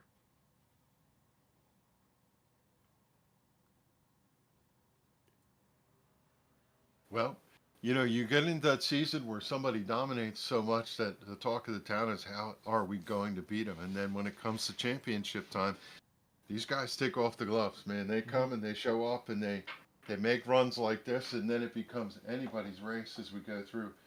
It'll be fun all the way into December 4th when we pull into the championship race. We'll go back to last season. Daniel Falkingham, the first 3 quarters of the season, dominated the Grand National Series when we covered it here on the Captain Esports Network. And then all of a sudden, Pedro Mojica slid right in there and took over it and won that championship. And not saying that Lightning's going to strike twice again here, but Parker's going to definitely give him a run for his money. Hey, let's step away real quick. We owe 811 a break, so let's hear from them and come back. We'll talk to our top 3 finishers. And who knows, maybe some more here at Darlington as the Southern 200 wraps up on the Captain Esports Network. If recent storms have caused damage to your property, contact 811 before you begin your cleanup. Buried utilities around uprooted trees can make a bad situation worse if those lines are not located before digging. Electric, natural gas, and internet lines are everywhere, and knowing where they are is the safest way to start any digging project. Call North Carolina 811 by dialing 811 or by using single address ticket on NC811.org or the NC811 app. All right, back we are here at Darlington as we wrap up race number 1 of the playoffs. As Parker goes to victory lane here tonight, 0.6 of a second over Pedro Mojica. David Comstock races to 3rd. Glenn Campbell. I mean, we said it. It's like, man, if he could just put the finishes together. And yeah, he had to contact a few laps ago in that big wreck, but comes back, finishes 4th. And Scott Stenzel, what a top 5 for that man. In the 5th position there in the 42 car. Kevin Brown finishes 6th. Mike Kelly, Joe Hudson, Nelson Rivera, and Anthony Calantoni wrap up the top 10. As Tommy Ryan finishes 11th. Tommy Ryan, Seth Foudy. That was my cue. It's okay. 12th, I was just prepping some notes here. Doug Roth, 12th. 13th, Brian Wertman. Do I have that right? I'm just trying to make sure. I got him 14th, No. yeah. Doug Roth 13th, Brian Wertman 14th. Okay, let's try that again. Yeah. 10th for Tommy Ryan, Seth Foudy hangs on to 11th after running top 10 all night. Doug Roth 13th, Brian Wertman 14th. Wesley Donaldson, that little skirmish at the end dropped him to 15th, but he had a great race. Gerald Livingston started shotgun, finishes 16th tonight, 17th for Richard Beasley. Charles Van Schaik, after his troubles late, finishes 18th. 9 laps down, Tyler Dalton, and it'll be 20th tonight for Robert Friery III. For Charles Van Schaik fans, I've tried everything I can to get the Schaik part to pop up here on here. No bueno. Jeff Ryan, 21st. Brian Macklin, 22nd. Chad Coleman, probably going to be a little ticked off there, 23rd. Doy Woods, Jose Gonzalez, 25th. These are all playoff drivers. Joey Jatina, 26th. Kevin Stone, 27th. Doug Sigmund finishes in the 28th position. And the rest of the 31 drivers that finished tonight, Steve Ritter, Eric Arnold, and Bentley Glazier, 31st in tonight's race. So let's talk with the top 3 drivers in the race here this evening. We'll start with our 3rd place finisher, the Monster Man, if you will, as he hangs out down here in the team name channel. Kind of had a little bit of a quiet run here this evening for you, David, but that's a typical David type of race. For you, Comstock, you work your way up to a 3rd place finish here tonight. A good playoff start for you. And is this what you were looking forward to in the end? The result, yeah, but how I got here towards the latter part, no. Got to apologize first to Macklin. I absolutely just royally screwed him into one down the front stretch. It just was trying to trying to get positioned to set for the entry of the corner, and also, there's a little bit of side draft effect. So I was trying to see if I can pull him back as much as I could to try to keep the battle going into one, and try to, see if I can get ahead of him. But yeah, I messed up on that really bad. And so, got to apologize to him first right off the bat. But I mean, overall, shoot, we got marred back in the teens, almost 20th at one point. And I mean, I was totally going to be happy with, where I was going to end up, whether it be a sixth or fifth, because Macklin and I were pretty, close and tight on speed. So just hate that I took him out, because like, not only your competitor, but he's a friend. So it's a overall crappy situation that I didn't mean to do. So, but glad that I was able to still continue to push on and get to where I was able to get. I just timed the last restart. Was able to give Pedro a really good shot to get us all going, and cleared Glenn into one for third. So, I had nothing for the leaders. I was that whole long run, everything. I felt like I was fish out of water at some points. How hard is it in that situation? Because, I mean, we've seen it in real life. I mean, I brought up the Kyle Busch, Chase Elliott back in 2020 in the whole COVID race where Kyle, I mean, some say it was on purpose, but you could just tell he misjudged and got behind Chase and turned him into turn one there and got the one finger salute from him. But is it, how tough is it when you're going down a straightaway like that, knowing you're trying to get back single file, at the same time you're trying to side draft to make that run, to make that happen without any kind of accident happening? Because it seems like that could be something so simple to do with just one misjudgment. Yeah, totally. I mean, heck, Macklin was trying to fall in line behind Joey and accidentally turned him into one at one point in the middle of the race. So we all make those mistakes at some point. And of course, during the chase, when you're, I don't want to put a target on my back. And I mean, I apologize immediately as soon as it happened. He has every right to be upset. I didn't hear any word back from him regarding it. So I just hope that, obviously, you don't want to put a target on your back, but race your competitors clean and as respectful as you can, and also race people how they race me. So if I got one coming, I wouldn't be mad about it if he were to get me back. But it totally was the whole racing deal. It's like the same deal with he and Joey, just trying to either fall in line, or I was just trying to keep up along beside him, just because you're at that point of the race. It's like, I think it was about 30 to go at that point, or 25 to go, and you're just trying to just get all you can get. It's potentially the last run to the end, and there could be no yellow unless I mess up like that. So well, and that's understandable. Just, I guess, in a joking way, is there gonna be a 12-pack of Monster on his doorstep tomorrow morning? Shoot, Amazon. I can't even Amazon ship that quick enough. I don't even know if he. I don't even know if he does drink Monster. Shoot, he might be drinking Red Bull. It's a good time to start. Yeah, no kidding, right? But no, it's still, in the end, though, you do finish into third position, third in points, 21 back. It looks like going into the second race at Kansas, so you get a little bit of a, I don't want to call it a break, but you go from Darlington to Kansas before you go to Bristol. So it's almost like a race where it's like, all right, I can go run traditional like here before you go to the stadium, if you will. Right. Yeah, and hopefully I get a pretty decent result there. I can't remember where I ended up in the spring. I always tend to run good at Kansas. Bristol, that's like a wild card situation. So who knows what can happen there. I'm actually going to try to find that real quickly for you. Kansas was race number 12. And I think Bristol, I did good because I think I went through the field late and somehow I can't remember if it was top 3 or 5, but I was up there at the end. Right. You led 3 laps in that race and finished 19th at Kansas, so something must happen to you. Yeah, I think it was probably green flag cycles where I led those laps, because I was probably out to lunch there too. There you go. Well, we hope that don't happen next week, but send some shout-outs. Thanks to you guys for broadcasting. Appreciate NC811.org for sponsoring our series on Monday nights, and thanks to Sim500 and all the admin group that puts on all our series. Anybody out there looking to come out and join part of a great league, we got racing every single night of the week. Go to sim500.com and sign up there.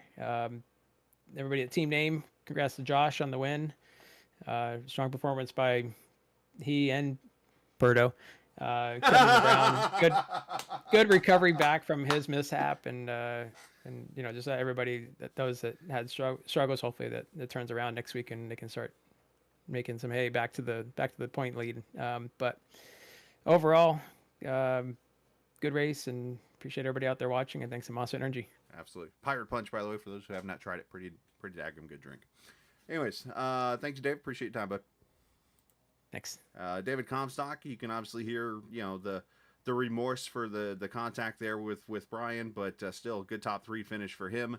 And he started points going to Kansas here next week. And, well, for once, I don't get to talk to Pedro tonight. It's Kevin's turn to talk to the second place finisher tonight. Yeah, second place here for Pedro. Pedro, that was a lot of work, wasn't it? Yeah, it was. It was a lot of fun though. I had a blast. 2 lead changes on the night. Tyler Dalton got out. You picked up the lead, ran 4 before Josh got around you and left you kind of, so to speak, and led the rest of it. I'm curious as to how much awareness you have. I'm going to test you on something. Fastest lap of the race. Do you know the lap? Man, I don't know. It was With 9 to go. Lap 138, a 29.157 to Josh Parker, who you were chasing, a 29.093. Just to skip off of Josh. What did you need to get him there at the end? I just needed clean air there at the end, honestly. Yeah, it was tough, man. I get go back and honestly where I got pinned in second pretty much is when the first yellow came out, halfway or a little past halfway that first run. I took the approach to save tires because we could go halfway during the race and make it a one stop. So I didn't want to be dying, struggling at the end of the race, screaming for tires. So I was very, very conservative at the start, and I let Tyler go, and I let Josh go, let Eric Arnold go, and I kind of settled there in fourth, and then it just like flip of a switch, I started catching those guys like really, really quick. Got by Eric, got by Tyler, and then I was practically on Josh's bumper, and the yellow came out, and then from there on, it's just like the track was getting cooler. There's more rubber, so the tires weren't wearing as bad, and track position was just a premium.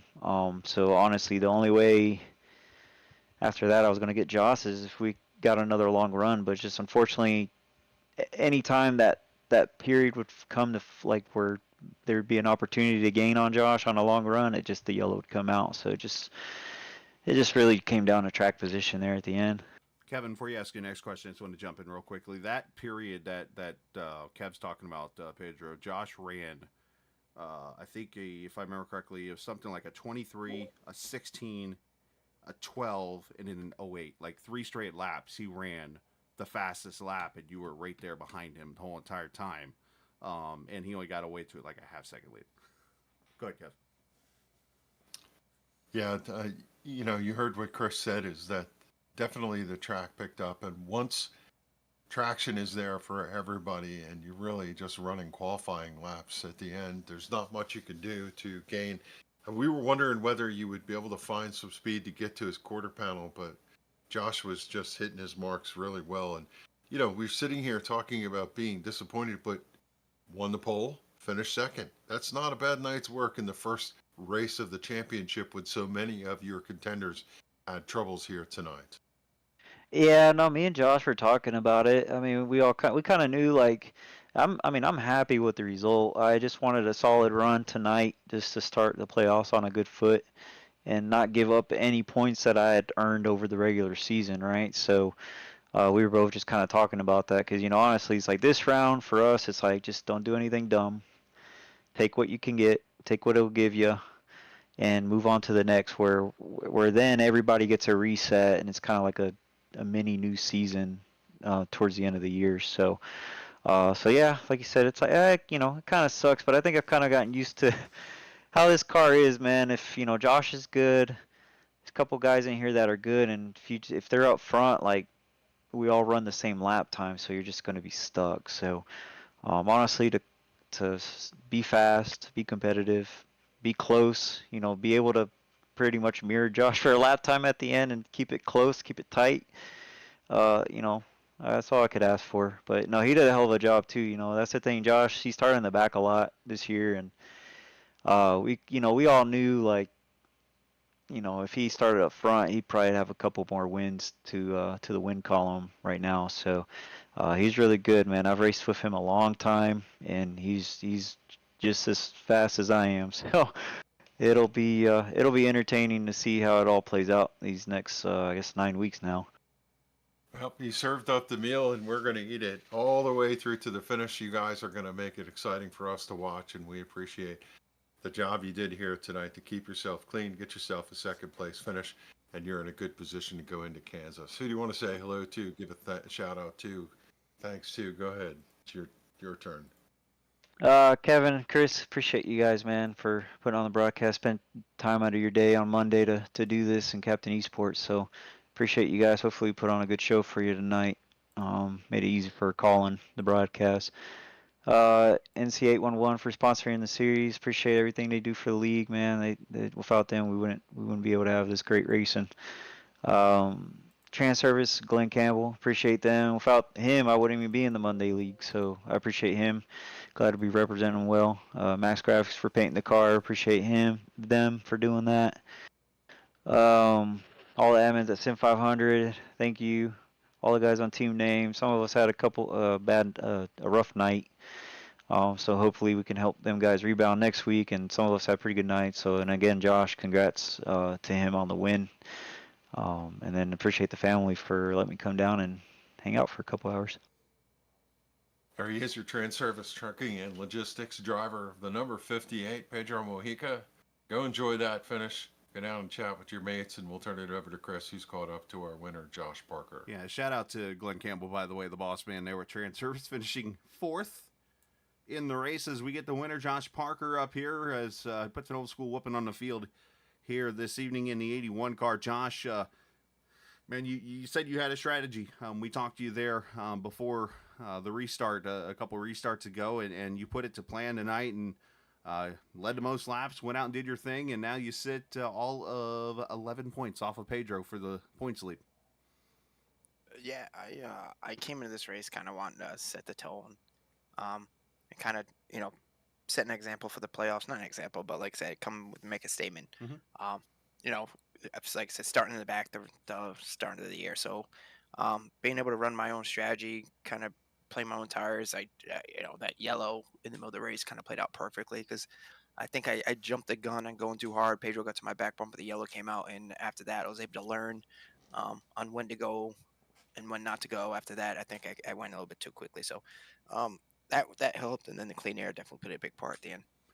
Man, the clean air, I think agree with you there 100% because one thing that Kevin just asked Pedro is, I think it was, what lap was it, Kev? You said about 9 laps to go, somewhere in that range, that you went and ran the 3 fastest laps in the race back to back to back, basically, and I was like, man, that's got to be disappointing to go out there and run 2 laps in the teens and then 1 in a flat, pretty much, and still only have a half-second lead over Pedro. Yeah, that spotter kept saying it every lap, and I wasn't looking at the lap time, so I didn't know exactly what the lap times were. Whew. They were, I think it was an 18, a 16, and then I think an 08, and then you backed back to a 16 after that. That just brings me to my next point. I was about to say this, starting in the back, I didn't realize, even with starting up front, how hard it is to win in this series. I'm sweating. It was tough. Those 2 long runs. You had to play right, and you couldn't Right. go. You had to be disciplined. Basically, that's the word I look for. You had to know when to go and not to go, and I was just playing the clean air strategy there at the end. And now, obviously, you go from Darlington to a track in Kansas that, to a point, races like this track. I think you have a lot more room, obviously, going to the bottom or the middle lane, but obviously top lane is the way to go. But for you to already have if you just base off the 31 guys that are here tonight, you're pretty much going into the next race already with pretty close to a full race advantage over the bubble. It's got to be a good feeling. Yeah, I think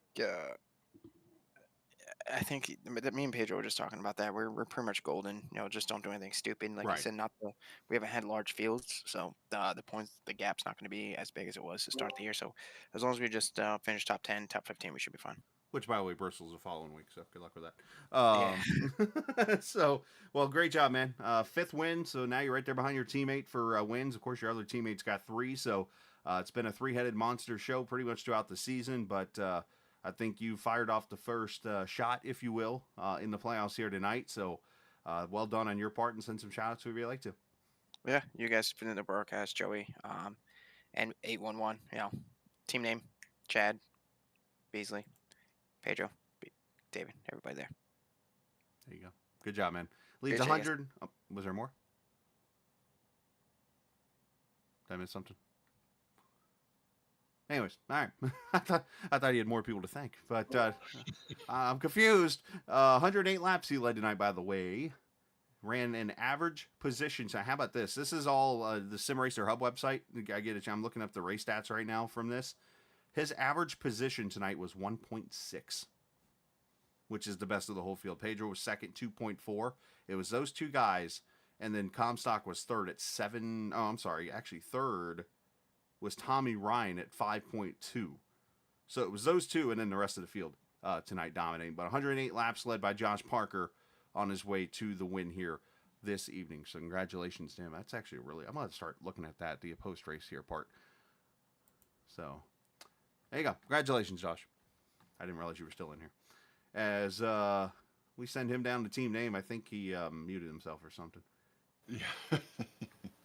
All right. He's not a chatter. Yeah, well, I don't blame him. Point standings, here they are, as they're up on the screen, as Pedro leads Parker by 11, Comstock 21 back, Kevin DeBrown by Kelly, Joe Hudson jumps 11 spots from 17th to 6th with that race tonight, so great job on his part. He's definitely the big mover. Nelson Rivera ups 4 spots to 7th, Calantoni. Roth moves up from the bubble. I mean, he was the bottom guy, literally slid in to the final spot. He's up to 9th in points. Wesley Donaldson, Beasley, those two right now right there at the bubble. So 2 points separating those two. And you see already Pedro and Josh over 42 points back to 31 and 42 points respectively back to 10th.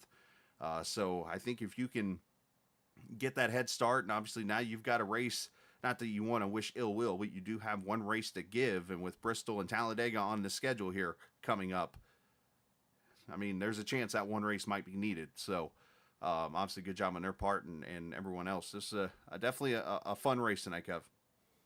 Yeah, I think the biggest hole is Chad Coleman. Unfortunately for him, he's deep in the pocket, and he's going to have to climb his way out. And with a couple of those racetracks that are notoriously troublesome for staying out of trouble, he's just going to have to try and speak to the racing gods. He and Jose Gonzalez, both of them, not the way they wanted to start their championship run, but they both have enough speed to get themselves out of it. They just have to mind their P's and Q's, and it's going to be an exciting couple of weeks. Let me add this little factor, kind of a devil's advocate here. What Chad needs to remember here is he only has to get to 10th. He doesn't have to get to the points lead. So he only is 8 points behind the 10th position where Wesley Donaldson is right now. So he needs to just focus on just knocking those points down and getting into the top 10. So then when the reset happens, he's back where he was and has a chance at the championship. So that's got to be his mindset going into Kansas next week. So we'll click our heels and head out there, Toto, and go from there. But Kev, appreciate your time, my man. And actually, as a matter of fact, you get to go take care of some business next couple weeks. So I think the next time we'll talk to you will be in October sometime. Yep, I will see what I can do to maybe sneak one in here, but we'll see how that goes. I'm going, Canada for a week of some vacation and some other things, but who knows? I might be able to sneak something in from a hotel room up there. We'll see. Oh, I've won a race once from a hotel. Did you? I did. I've run on a laptop to make sure I didn't miss a race in a season. Brian Wortman was actually how to run NIS. Brian Wortman was actually at that race. It was a league that we used to run in back in the day, and this guy used to host races all the time on iRacing. We'd stay up till late at night or whatever. And me and a bunch of the buddies from that league went to the truck race in Iowa, and we hooked up our laptops. I brought my rig and everything, or well, it was just my wheel and stuff. I hooked it up in the hotel. I was blinking more than your eyes, but yet somehow I had a good enough piece to get out there and actually won a hosted race at Charlotte at night. I was like, Yeah, all I right, just it don't works. know if I can bring a steering wheel with me. I've used to. I've traveled multiple times with steering wheels, but I think that day is past. Bring your Atari controller. You'll be fine. There you go. All right, let's head out. Enjoy the rest of your Monday night and the rest of your week. We'll see you next Sunday for the Grand National Series as I draw a blank at Daytona. As we go to Daytona for the second to last race in that championship run. So looking forward to that. And of course, next Monday night, we are at Kansas. So looking forward to those two races next Sunday and Monday night. Always remember, this isn't just a game, it's iRacing. See ya!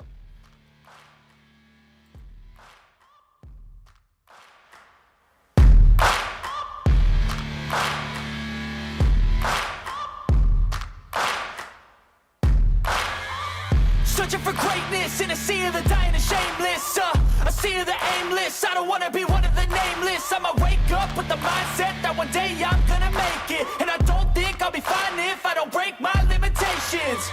Don't try to stop me, I exist to write my own story. I'll make a decision if I want some peace or if I want the glory. Yeah, don't want a life that is complacent or possibly boring. I just want a life that is worth every day exploring. My whole life I just wanted someone who would notice me. My whole life I just wanted to be somebody to be. Yeah, I just wanna be great. Yeah, I just wanna be great. Yeah, I just wanna be great. Yeah, yeah.